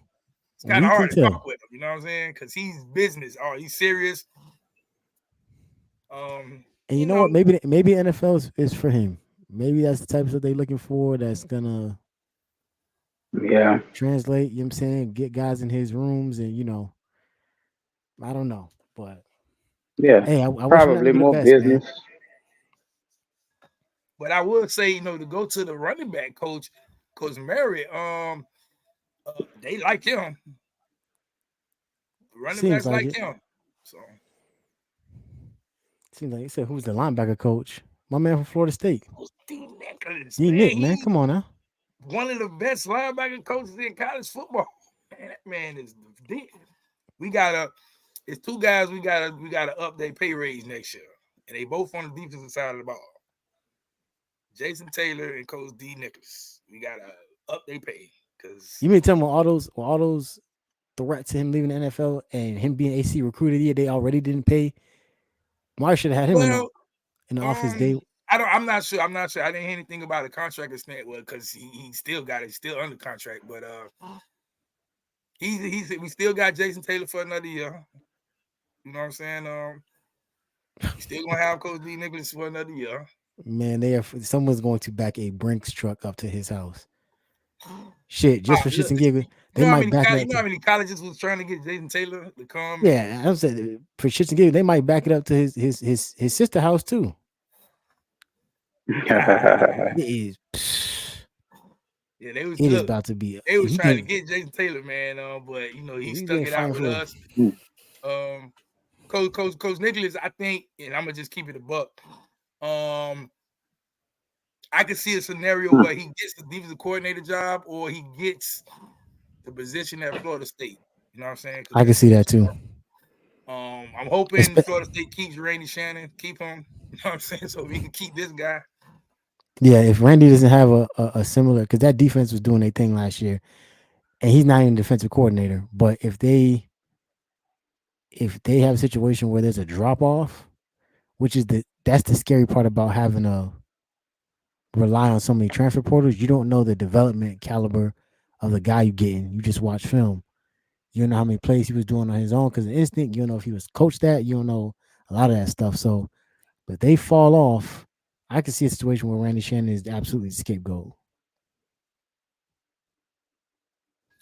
Yeah, I mean, Randy is probably most likely going to get a defensive coordinator job next year. It almost happened. You think so? Yeah, he's going to get a defensive coordinator job. Yeah, he's going to get. It almost happened this year. But he didn't get it. You know what I'm saying? So I think that'll be a scenario where if he gets that defensive coordinator job, then Nicholas looks and say, well, yeah, they want me to come back to my to back home. And I see him leaving, and I would understand that. I'll be mad about this shit, but that's mad. Nigga, mad won't even be the word, man. Mario, what the fuck are you doing? You can't let him go back to Florida State. Like, you see what type of linebackers we recruiting with him and who he developing?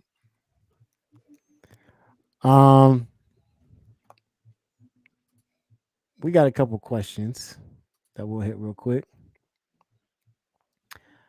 Sure, you got anything to add? I know you kind of missed out on the. No, I'm just concerned about the D line, man. I'm gonna have to go back. We're gonna have to have a conversation with Discord. So we look. Okay, so yeah, let's go back to the D line for Streeter, right? So Streeter, here's the D line. Here's the D line we talking about, right? You're talking about Ruben Bain at edge. We're gonna start with the defensive edge. You talk about Ruben Bain, Hakeem Mesidor. You talk about Linebacker Kelly, Jaden Wayne. You talk about Armando Blunt, Marcus Lightfoot. You talk about Colin. Is it McCarthy? No, McConaughey or something like that. McConaughey. Okay, Colin McConaughey. Those are the defensive ends. Then you go to the interior defensive tackles. You got Marty Cook, C.J. Clark, Thomas Gore, Josh Horton, Anthony Moten, Harrison Hunt. and you might have forgot Elijah Alston on the defensive ends too. I forgot Elijah Austin on defensive end also. Anthony Campbell at D tackle. We just saying spring, you know. Then you got the big boys coming in for fall, but spring, yeah. So that's the D line right there. What So would you start say? D-line? The starters I have will be Ruben Bain and Linebacker Kelly at end, C.J. Clark and Harrison Hunt. But then we said that Hakeem Mesidor, depending on the packages, could shift from and to inside. And then I kind of gave my spiel about, we know Mario don't give a shit about starters because you can go back and look at snaps and that don't necessarily translate. So, but we said Ruben Bain on one side, Najee probably being that guy who dropped back in pass coverage situations, and then having someone like Hakeem Mesidor be at rush in and then transition inside to like a defensive tackle tweener on pass plays. So Mesidor start over Najee, right? Coming off of it. That's If what I basically running a four man down lineman. I think Mesidor probably most likely start. we said that just because this is money year. But at the end of the day, I think Najee Kelly starts because they do want that stand up guy, and Mesidor isn't a stand up edge rusher. He's a defensive end. Period. Did Harrison Hunt play against Rutgers? Yeah. Did he? I think he did. I remember seeing him during the practices. He didn't do much. He wasn't the one that was in that 3-3-5 defense. He clearly has limitations. Well, no, he does. He plays a 3-3-5 well, but he plays 3-3-5 edge. You can't stick him in the middle. We didn't have nobody stick in the middle. That's why that shit didn't work. Yeah. Once LT Right, nobody stick in the middle. So who's our middle secret weapon? C.J. Clark and Marley Cook. Marley Cook. How big is Marley Cook? Both of those guys are like 6'2", 3. I think They over 3. He just broke a school squat record. Yeah, so did Sagapola, and we ain't seen him on the field since he broke the record. Yeah, that's true. We ain't seen him since he broke the record. That's fair. And then don't forget you got Josh Horton, who's 6'4", about 310. So we're not small interior inside. Not anymore. Yeah, I don't think we small no more. Not anymore. Unless one of them big dudes. Remember fall camp, Justin Scott come in 6'5". You know what I'm saying? 6'5", 315. He comes in. Yeah, man. Because once I see Daryl Jackson up close, he can't unsee it though. Once you see Daryl Jackson up close, you can't unsee it, bro. So you think we don't have anything like that on campus still? Well, so Street, you remember C.J. Clark was the man in the middle for NC State, and they had a damn good defense. And I'll say he's 6'2". Oh, he's the big guy coming in, right? Yeah, Him and Cook. They over 3 something. That's all I care about. 305 and Cook is 295. Oh shit! I thought he was over 2. I thought he was bigger than 295. I mean, well, he's probably bigger than that now. I don't know. But that's Okay. the way he was listed at when we got him. Okay. We got Anthony Moten, Josh Horton, Anthony Campbell, who's 6'7", 305, but you know, Tarzan plays like Jane. I don't know, bro. Like I'm just saying, I stand in that end zone in New York, man, and we look kind of small in the middle, bro. Oh yeah, that's when you had Dean and Gore and looking at Thomas Gore out there. looking at Branson Dean and shit. Yeah, you were looking at some real So you got Thomas Gore and Branson Dean standing next to each other. You like, oh boy, what the hell? They look like a high school D line. So Bang gets doubled next year? You think people double Bang next year? I would he ain't think there it'd be yet. smart That means Mesidor You might and have no Kelly choice though. they finna eat. Yeah, somebody gonna eat. If they do, you might not have no choice, but if they do, somebody gonna eat. So it don't matter. And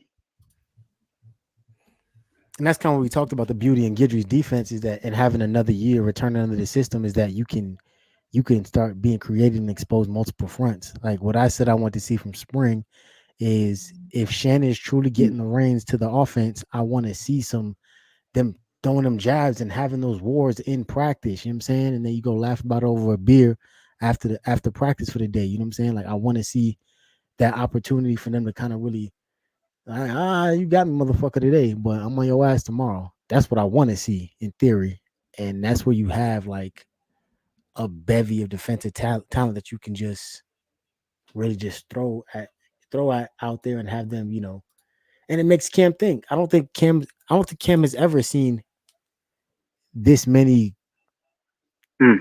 good D linemen in his time at Washington State. Correct me if I'm wrong, but when they played Braylon Trice, maybe Oregon, maybe your boy from USC, Bear Alexander, but so Street, you feel closest. Yeah. I don't know. What's but up? Again, like I'm cool with the D line because I feel like you got two guys who could come in that can stuff, probably help stop the run. We got more depth now. You know what I'm saying? Last year, once Taylor went out, Dean was in and out. You were like, man, we kind of ain't got nobody on the interior. That's why we had to go to that 3-3 and start, pressuring like that because we just ain't had no depth. But now we got depth. And then again, Artavius Jones and Justin Scott come in. Now you got depth, more depth. You know what I'm saying, on the inside. Oh no, I feel good about it. I feel like there's a really good opportunity. As long as that number 55, who was there last year, ain't there no more. He's gone. But outside of that, yeah, I don't really see. Like I said, Cam gonna have to think in practice, and that's good.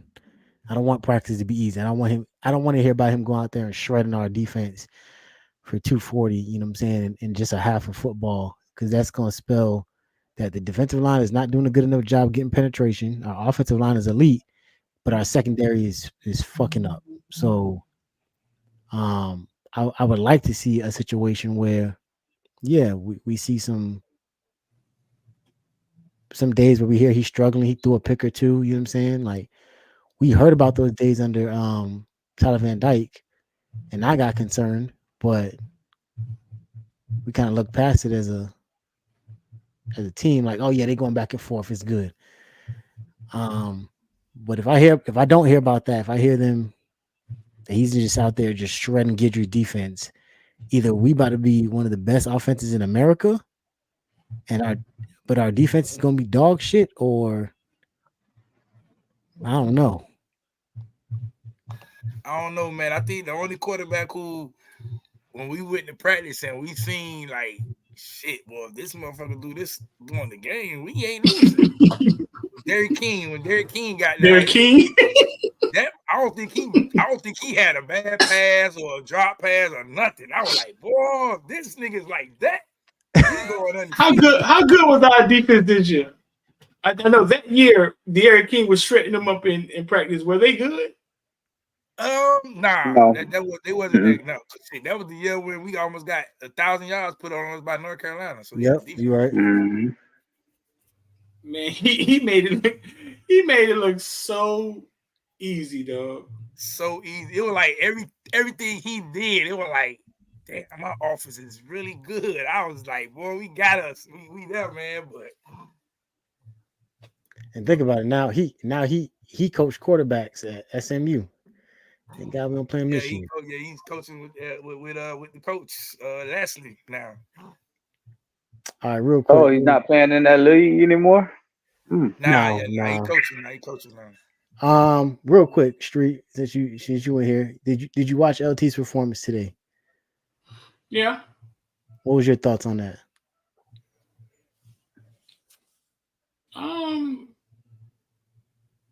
About in line where I thought LT would be. Those guys, man, that plays football on Saturday, performs on Saturday. I think the combine is something that it can hurt you if you're not prepared for it. No matter what you did on tape. You know what I'm saying? Me and Hayes was talking today. LT got some good tape out there. Not a bunch of tackles, but some great tape out there. Great first step, things like that.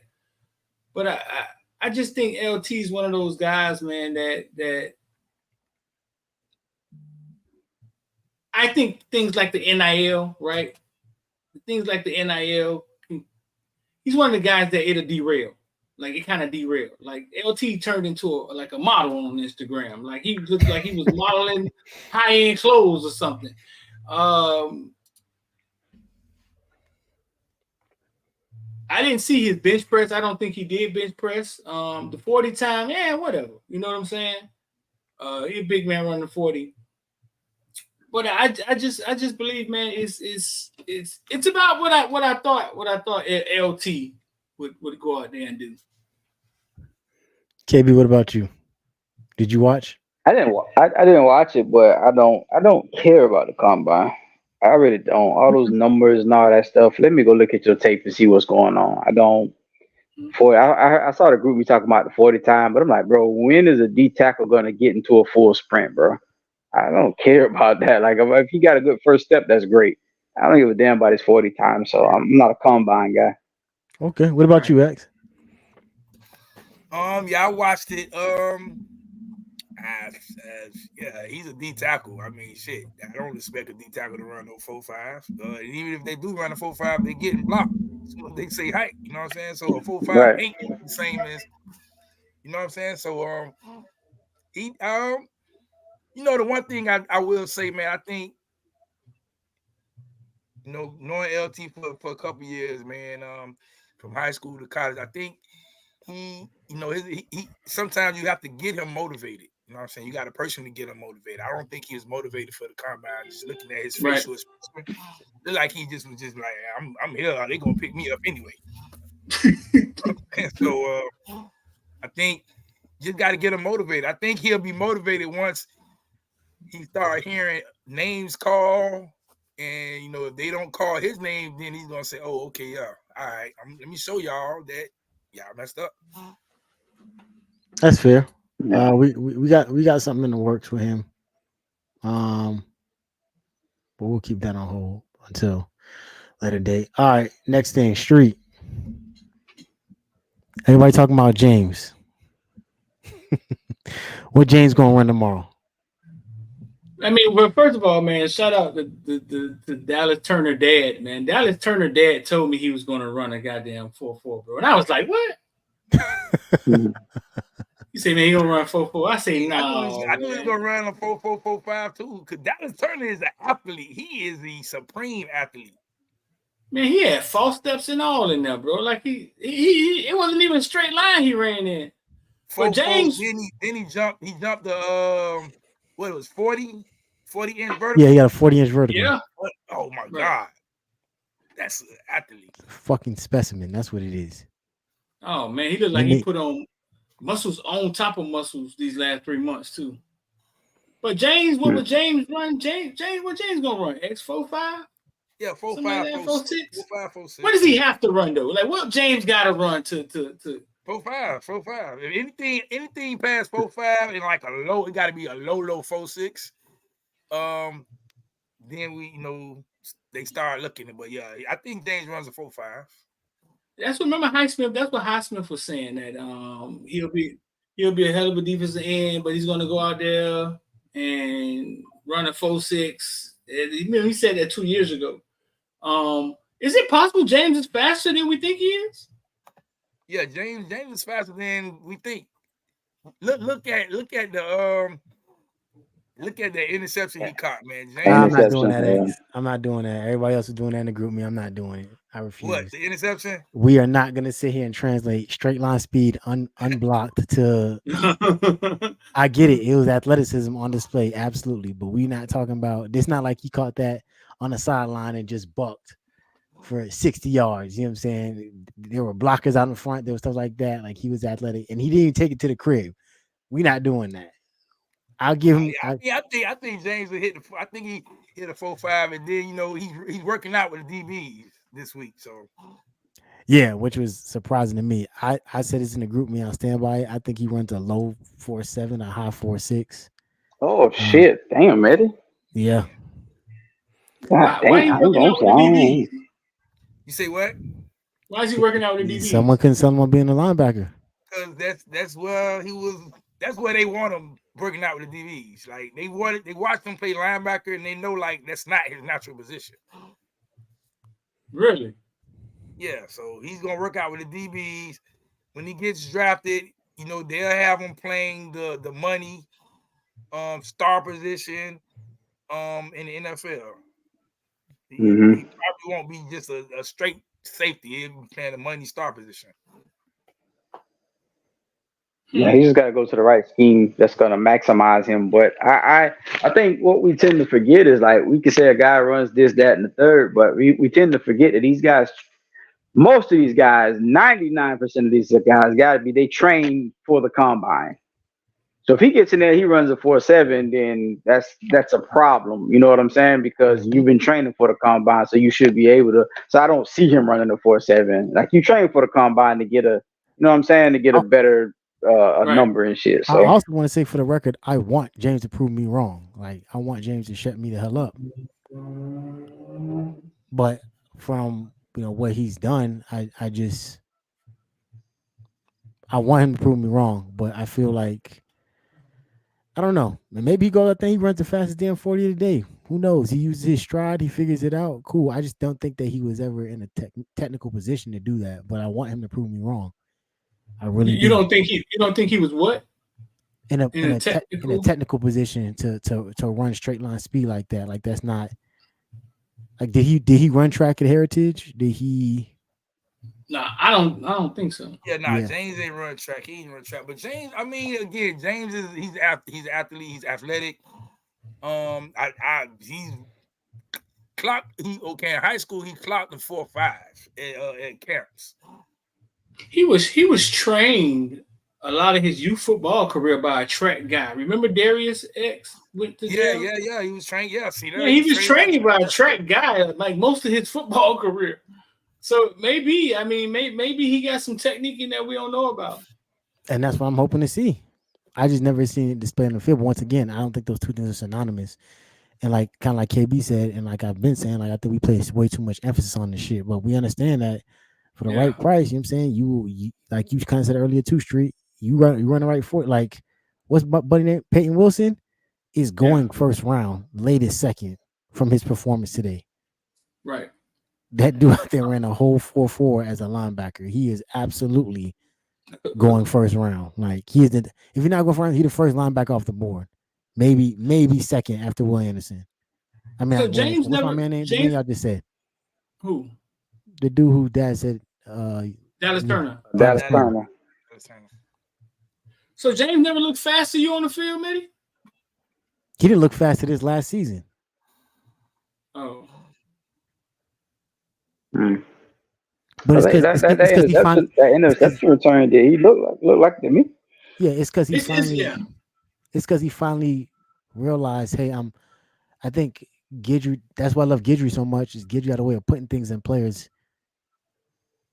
the players' faces that kind of because Steele asked him to do the same thing, and he kind of was against the shit. And then Guidry put him out there, and he figured it out, and he thrived in that role, kind of being that chess piece like he should have been. You know what was James' issue at Miami was when he got here, they put so much on him. You know what I'm saying? James basically was on the field telling everybody where they supposed to be at, Mm-hmm. the way you're supposed to go, and then next you know, ball said hiking, he's like, oh damn, I got to get back to my spot. You know what I'm saying? That was the issue when he had, and he said was with what was the safety we had? The guy who ended up going to Maryland, Oh, Vontae Vontae. Williams. Vontae. Mm. He like, man, I'm trying to tell him where he's supposed to be at, but then the ball is hiked, and then I missed my assignment. You know what I'm saying? So, But here's the thing, X. Vontae ain't at Maryland anymore, is he? man, I don't know, man. I I don't don't think so. That shit won't work at the next level. You do your job, and that's what you focus on. Well, that's what I'm saying. He got to understand, like, man, go just do your job. You can't really worry about everybody else. You know what I'm saying? They will cut you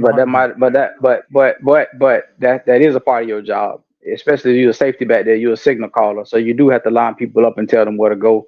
You can't just, oh, I'm gonna do my job, and if he get fucked up, he get fucked up. It don't work like that because we see it as one way, but when he goes to the sideline, the coaches understand what happened. You know what I'm saying? Or you can talk to the coach. I think James' issue was number one, the way Steele was doing it. Steele was like sticking his ass like right in the fucking middle and shit, like a linebacker. The way that Gidry would do it, you'd have, Camp up top, but you would have James would be down closer to the box, but he'll be down and maybe off to the left side. So it's more of a coverage position / being able to rotate inside and stuff. So then we got to remember he did play hurt that year before. So I think this year we saw a faster, cleaner, stronger. We just saw a different guy out there, and it was refreshing to see. So now it's the next level. So hopefully his training has taken him up to that next level. We'll see. Hey, so let me say this. Because I keep seeing people talking about, LT ran a 5.1. He should have stayed in school. That's so crazy. If James run a 4.7, he should have stayed in school. Y'all do know football speed is different from running a 40, right? Because you run a 4.2 don't mean you're gonna be good in football. I just said they are not synonymous.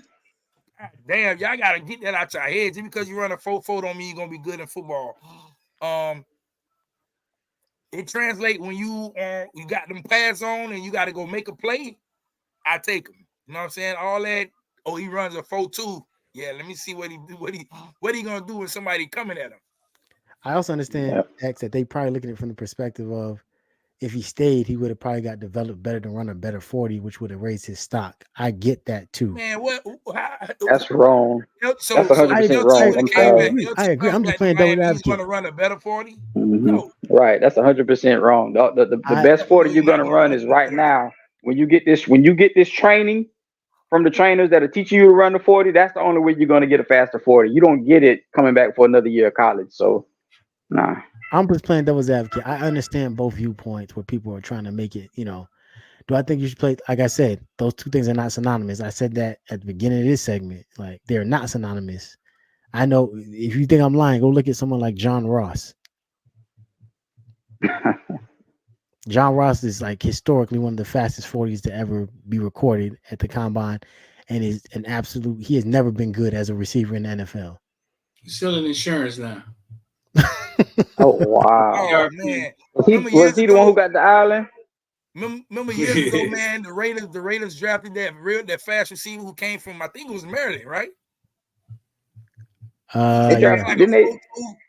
He came out there, ran a 4.2, and then they put him on the field, and the man couldn't catch nothing. They were like, man, okay, he's just fast, so we just got to put him on kick return. They put him on kick return. He's running out of bounds. They're like, oh yeah, we blew this. We blew this one. I don't know how you look at a D lineman, right? Glance and say, oh, he ran a 5.1. He should have stayed. Like, what was you expecting the D lineman to run? Whoever's thinking that, right? Like, I get that point. I'm saying Jalen Carter though changed a whole bunch of shit a couple years ago. How fast he ran? He ran like a 4.6 as a fucking defensive tackle out of Georgia. That shit changed some shit. I don't know if I agree with that 100%, bro. He's an outlier. Like, you're talking about Jordan compared to the field. You know what I'm saying? Like, he's an outlier. Like, my question is, I mean, y'all have to realize that no matter what they do at the combine, right? draft day, their name is going to get called, and a bunch of money is going to get dumped into their bank account.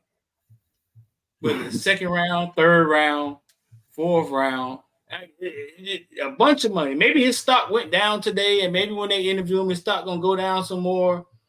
But he's just one of them guys, man. Like, it's no different than Tracy Howard sitting down saying Deion Bush doesn't like to look at film. And he caught an interception in the Super Bowl. He's still in the league.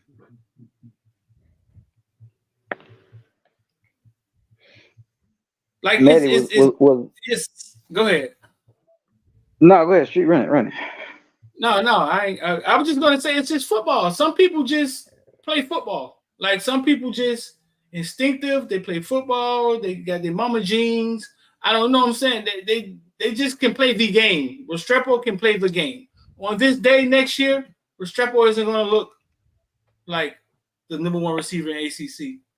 He's going to look like that for 11 games on film. You know what I'm saying? It's a football aspect to this game that guys like Brandon Ennis and that they know how to play football. It has a lot to do with heart. I think Leonard Taylor's first step is going to fuck up some NFL offensive linemen. Remember I said it. How the fuck we let Jalen Carter get out of Florida? He's from Florida? I didn't even know that. From Apopka. Yeah, he's from Apopka. Oh, wow. Kirby Smart. So, duh. He's from Apopka? He played with the offensive lineman? Or he was way after him? Remember the old lineman we got from Apopka? We were about to get from Apopka? Yeah, I think he was after him. Oh. Yeah, he all the schools in Florida was after him, man. He was like, man, I ain't staying in the state. I'm going to a school that's putting players in the league, man. I'm finna go. Man, was Ross the one who got the island? Remember one year it was like what the fuck was it? I think it was like the fastest guy got a private island. It might have been. Was it Ross? It might have been. Island. I remember Dorsett got a Jaguar or something, right? From Adidas. Yeah. Something like that. Oh shit. Yeah, I seen somebody post a dude name who I was talking about. His name was Darius Haywood Bay. I don't know if y'all remember his name. I remember him. Yeah. He was supposed to be the next Devin Hester. We see how that guy was so goddamn sorry. He didn't play in the league for a while? No. Man, he played for like maybe 4 years, and that was it. And he only stayed because he was fast, but he was trash. That's how y'all remember. If y'all don't remember, like, no disrespect, but that's how DVD got drafted higher than they thought he was gonna get drafted. Yeah, motherfucker ran out there and bust that 40. Yeah, that was an Al Davis special right there. Like, oh, that guy's fast. You got to bring him in. That's what the Raiders do. They're gonna bring in some speed. Oh, that's what it was. If he wore Adidas, he was gonna get the island, Kyle. But he wore. Oh, okay. He wore Nikes. Hold up. Y'all sure was Darius Haywood? Y'all sure was Darius Haywood Bay? Yeah, that boy sorry as hell. Darius Haywood Bay played in the NFL for a long fucking time. Oh shit! I don't know how. Are you sure it was Darius Haywood Bay? I'm talking about he came from Maryland, right? Came from Maryland 2005. Got drafted by the Raiders. Yeah, played in the league for 9 years. Got drafted by the Raiders first round, right? Yep, he played 5 years for Pittsburgh. I remember him having some good seasons. Good stuff. I don't know. I just remember his name because it's a name you can't forget. Yeah, like once you hear it, like, last I name. remember the Raiders drafted him his first year. I was like, and they were like, damn, we kind of blew this one because he sucks. Yeah, but no, listen, bro. 3,000 yards, 200 receptions, 16 touchdowns. That's his career? Yeah. That's terrible. 9 years. 16 touchdowns in 9 years? That's what. That's like two touchdowns a season. Almost 20 catches a year. I guess 9 years in the NFL is good. Sum it up. Sum it up for us, X. 9 years in the NFL is good. I guess that's. You need 9 years in the NFL over my goddamn 13 at career. That's great. Man, that's good, man. But I ain't gonna lie, that's great. I mean, drafted in the first round, I guess the potential they thought he would be almost a Hall of Famer, but 9 years, I guess.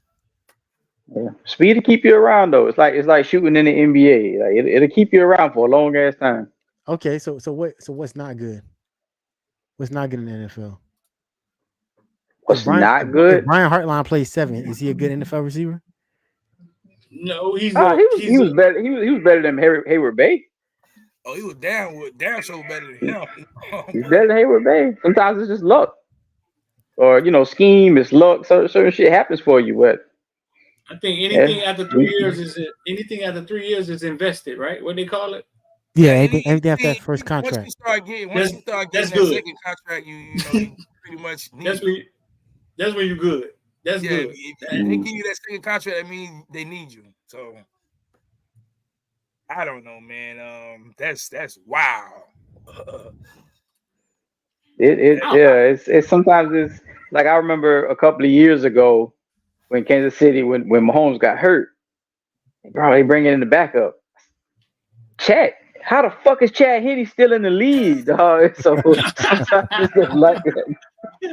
Sometimes That's how I it's feel just about like that's that, how I bro. feel about Joe Flacco. That's how I feel about what's my other guy's name? He was on the Giants for a while. I was like, this dude is terrible. How do you not give Colin Kaepernick another shot? What But this was the dude, guy who played with the Dolphins and the Jets who had the big beard, the white guy? Fitzmagic. Oh well, yeah, Fitz, but he was Fitz was straight serviceable though. at the end. Yeah, I mean, Fitz was straight. he kept saying he finna retire, and then they called him. They called him to come back. Like, I come back. even someone like Tyrod Taylor. Tyrod Taylor, I'm like, man, how is this dude? He's not bad, but god damn. Yeah, how Let me does he stay in the league? break down the Leonard Taylor thing, right? Let me break down the Leonard Taylor thing. Everybody saying, "Oh, Leonard Taylor didn't." All right, so listen. Everybody, listen real close. Leonard Taylor is going to have an NFL Pro Day at the University of Miami to show scouts what he can do. Why are y'all going so crazy because he didn't do what y'all expected him to do at the Combine? They do have an NFL Pro Day. Y'all know that, right? You think he'll run Pro Day too? I think Leonard Taylor gonna be on Twitch. I think he runs Pro Day. I think he'll run. I think his agent is gonna make him. I think his agent. I think his agent gonna make him run Pro Day. I don't think he'll run. I don't think he'll run again, but I think he'll do everything else at Pro Day. He'll definitely do drills. I think he did his broad jump today. He did his high jump, which was pretty decent. But I don't think he'll run again. So I mean, if what the Army has what? The Green Beret, Recon. What is y'all highest force? I don't know. I'm not in the Army. Air Force, man. Admit it like nigga. Admit it like nigga. You trying the fuck out of me? Yes, man. What's your highest force in the Air Force? Like our highest tactical unit? You don't have one. You don't have one, huh? Yeah, we do. It's the PJs. The what? Yeah, when the SEALs getting fucked up, they call the PJs and they come say them. The PJ. What are the PJ? What does that stand for? It's a parajumper. It's basically GI Joe shit. It's basically listen. It's basically if they made a paramedic a badass with a gun that can swim really far, it would be a PJ. I never heard of that. But no, I was just going to say it's like being in SEAL, Navy SEALs, right? Making it to the NFL, or Recon, making it to the NFL. And the motherfucker walking up to you saying, damn, man, you only killed 30 people? So I killed 120. You know what I'm saying? That's how we be talking about NFL players. None of us never killed anybody. but we look at them who's made it to the highest point of their life and say, hey, well, they only scored 16 touchdowns versus Rod Wilson. See, Smooth gonna make me go on my military shit. See, Smooth gonna make me go on my military shit because he's talking crazy. Tell him go see Smooth. Exactly. Go tell him. Go tell him. Look up Chief Ramon Colon Lopez, and then go look up what he got a combat action medal for saving a bunch of SEALs who got trapped. Oh, they got one story and they gonna hold on to it for the rest of their life. Saving a bunch of SEALs that got trapped. Just taking ass up. Get off the screen. Smart ass motherfucker. When I see that, they was like, nah, man, you ain't score high enough to go to the Air Force. Man, fuck the Air Force. Oh, smarty art nigga. All right, so let's transition real quick before we get about it. We'll talk about this and some questions. We ain't expecting nobody else. It's just Cam. Oh, and Matt Lee. So Cam, Matt Lee, and James stay left. Cam, James, Matt Lee, and Javion Cohen. Cam got to run too, huh? Cam got a 40-time riding on his life too. That's what I was gonna ask next. What are we looking at for Cam? Ooh, I would have faked the hamstring injury. One thing I'm gonna say, I would agree with you, Kyle. Cam got some in-game speed. Cam got that's some what in-game speed. It would behoove Cam. Not his 40 time at all. It would behoove Cam. It would behoove Cam. They got him projected as the second safety coming off the board behind Buddy from Georgia, I think. It would behoove Cam to pull a hamstring tomorrow and get some more time. I think pro day. I think Cam is super fast on the field. His in-game speed is out of this world. But I think 3 years ago now, I felt like it was just yesterday. I told Cam Daddy, hey man, listen, Cam got a test coming in 3 years. Y'all know what it is. Y'all should start studying for it now. Like, go learn to run the 40 now. Go do 225 now. So you'll be ready. Like, I told him that 3 years ago, and he took heed. I think Cam knows the assignment for the day. That's what I believe. For tomorrow. I think Cam is one of the ones who understands the assignment. And it's probably somewhere right now practicing taking out the blocks. You know what I'm saying? I think he's that guy that will come tomorrow and surprise everybody and get the technique down and run the fucking 4-3 or some shit. And like, what the fuck? I think he's that type of guy. Cam run a 4-3, he going in the first 15 picks. Oh yeah. Shit. I don't think he's 4-3 fast, but I think he's the guy that will understand technique with the Northwestern and get out there and do what he has to do to get to a low 4-4. That's what I believe. Yeah. It ain't nothing technique, man. Duke Johnson was running 4.6s and shit in high school until he ran track. It ain't nothing but technique. I know. That's it. Yeah, he clocked a 4.4. He good to go. I said this is what OG Bain said. He said this is why he appreciates guys who, like someone like Chris Johnson. If Chris Johnson just gets a chance to play football here at the University of Miami, Chris Johnson could go and test very well at the combine because he's a track guy. He's a dual sport athlete. He trains for the 40. He trains to be a track runner. Right. Most guys don't though. But I think, like I said, I think Cam would do well. I think Cam will help solidify some shit. More through the drills than anything, but I think he's gonna do solid. I don't think his high jump is gonna be crazy. I don't think his long jump is gonna jump off the charts. I think his drill work, I think his 40, and I would hope his bench press, he got to hit like at least 15 reps. Yeah. In my opinion. That's what I hate about the combine. It's like you can dress a guy down that plays as well as Cam, and he can just have a few bad fucking numbers at a combine, and then you can dress him down and start devaluing him. That's why I hate the fucking combine. Like, that man is a fucking football player, dog. It's the stock market, Cal. It's the emotional part of the stock market. Yeah. You walk through these stores, we get the stock up and stock out. They literally that's why Marvin Harrison Jr. like, man, I ain't signing up for none of that shit. Y'all better watch that. Yeah, I wouldn't either. That's why they make it. That's why they say, hey, whose stock went up today? Peyton Willis is fucking Nvidia right now. You know what I'm saying? He's fucking Bitcoin, right? And then there's other guys who, you know what I'm saying? Right. We work. Mm-hmm. So I would say like the one thing I can like a part of the combine I could take from it is like you guys said, and we don't know, but Leonard Taylor and his numbers, right?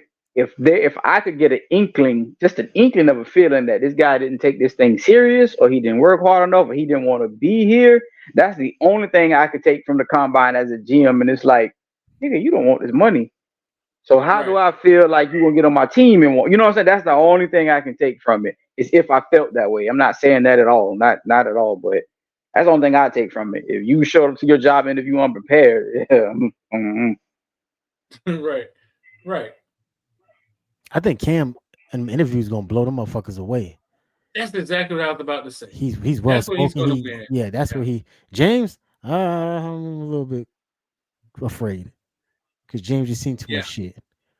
Cam is built for that shit. Like People like him, Drake May, all the motherfuckers on them Zoacan advertisements, they all finna win. Like they all finna get, Drake May can go in there and say the alphabet backwards. They're gonna be like, this is exactly the guy we need on our team. This is the guy that's gonna change our franchise. Like, and we all know why that is. He got that complexion for the protection. Oh boy. But Cam is just one of those guys who's just well spoken. He works out. He's one of those guys that I can see in a couple years winning Walter Payton Man of the Year award. 1000%. But doesn't James look like an alien working out with the DBs tomorrow? Like, isn't he's going to look like, man, God damn. He better. This guy out here running with, you know what I'm saying? He's going to look impressive, I think, out there running with the DBs. Everybody who see him in person always says that.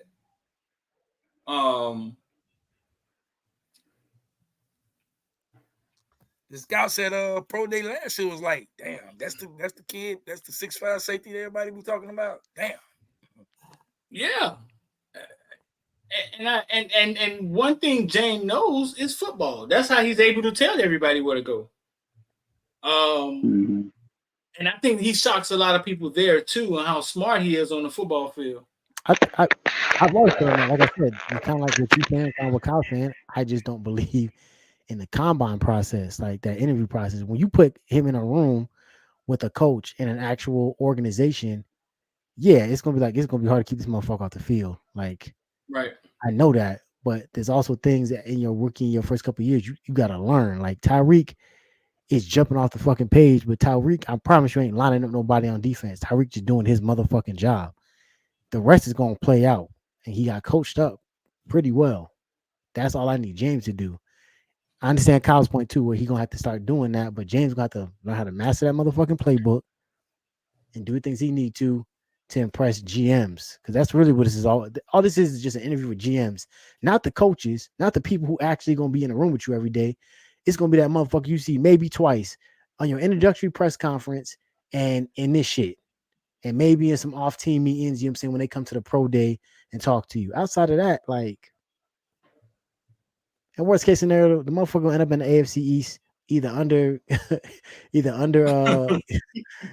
Alonzo Highsmith or under motherfucking Adai anyway. So That'd be crazy, wouldn't it? Shit. Nah, not to me. When I saw those two go to the league, I was like, nah, ain't no excuse for nobody. No, I mean crazy in a good way. Like, you know what I'm saying? That'd be crazy in a good way. It'd be a hell of a transition. So I just don't think Miami's gonna like that shit. That year we saw Jonathan Garvin be the only guy get drafted in the 7th round. I don't see that happening in the near future. Period. I know those days are done. As long as Mario be here, I know I give Mario a lot of shit, but as long as Mario be here, them fucking days are over with. Yeah. Completely. Or it could be quite the opposite, like Highsmith and actually I'll say that off camera. Anywho. Anywho, y'all go through questions. Y'all want to get out of here, man. We've been here 2 hours 15. Nah, we good. I think I'm gonna say this now. I don't know if Street got it complete, but we gonna see if we can do the villain live this weekend. So we'll have plenty of time to do questions and stuff. I mean, unless y'all got something y'all want to go through. Nah, man, they asked me too many questions already, man. I'm done. Yeah, yesterday was a good one, man. That was some good talk y'all had, man, about that. What's called? I ain't gonna say a person's name, but let's start vetting a little better. You know what I'm saying? Let's do some better vetting. I have to re-listen to that one tomorrow. I missed yesterday, so I have to re-listen. There's certain people at this point in the Twitter realm that we just got to know. You know what I'm saying? When to hold them, when to fold them, right? So it's like listening to the teacher scratch the chalkboard. It is, dog.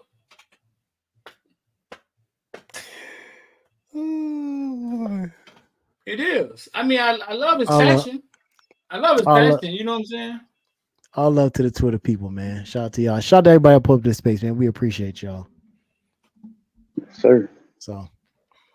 All right, man. I'm out. All right, man. Hey, we appreciate y'all being here. The 153 days hanging around. Please hit the like button.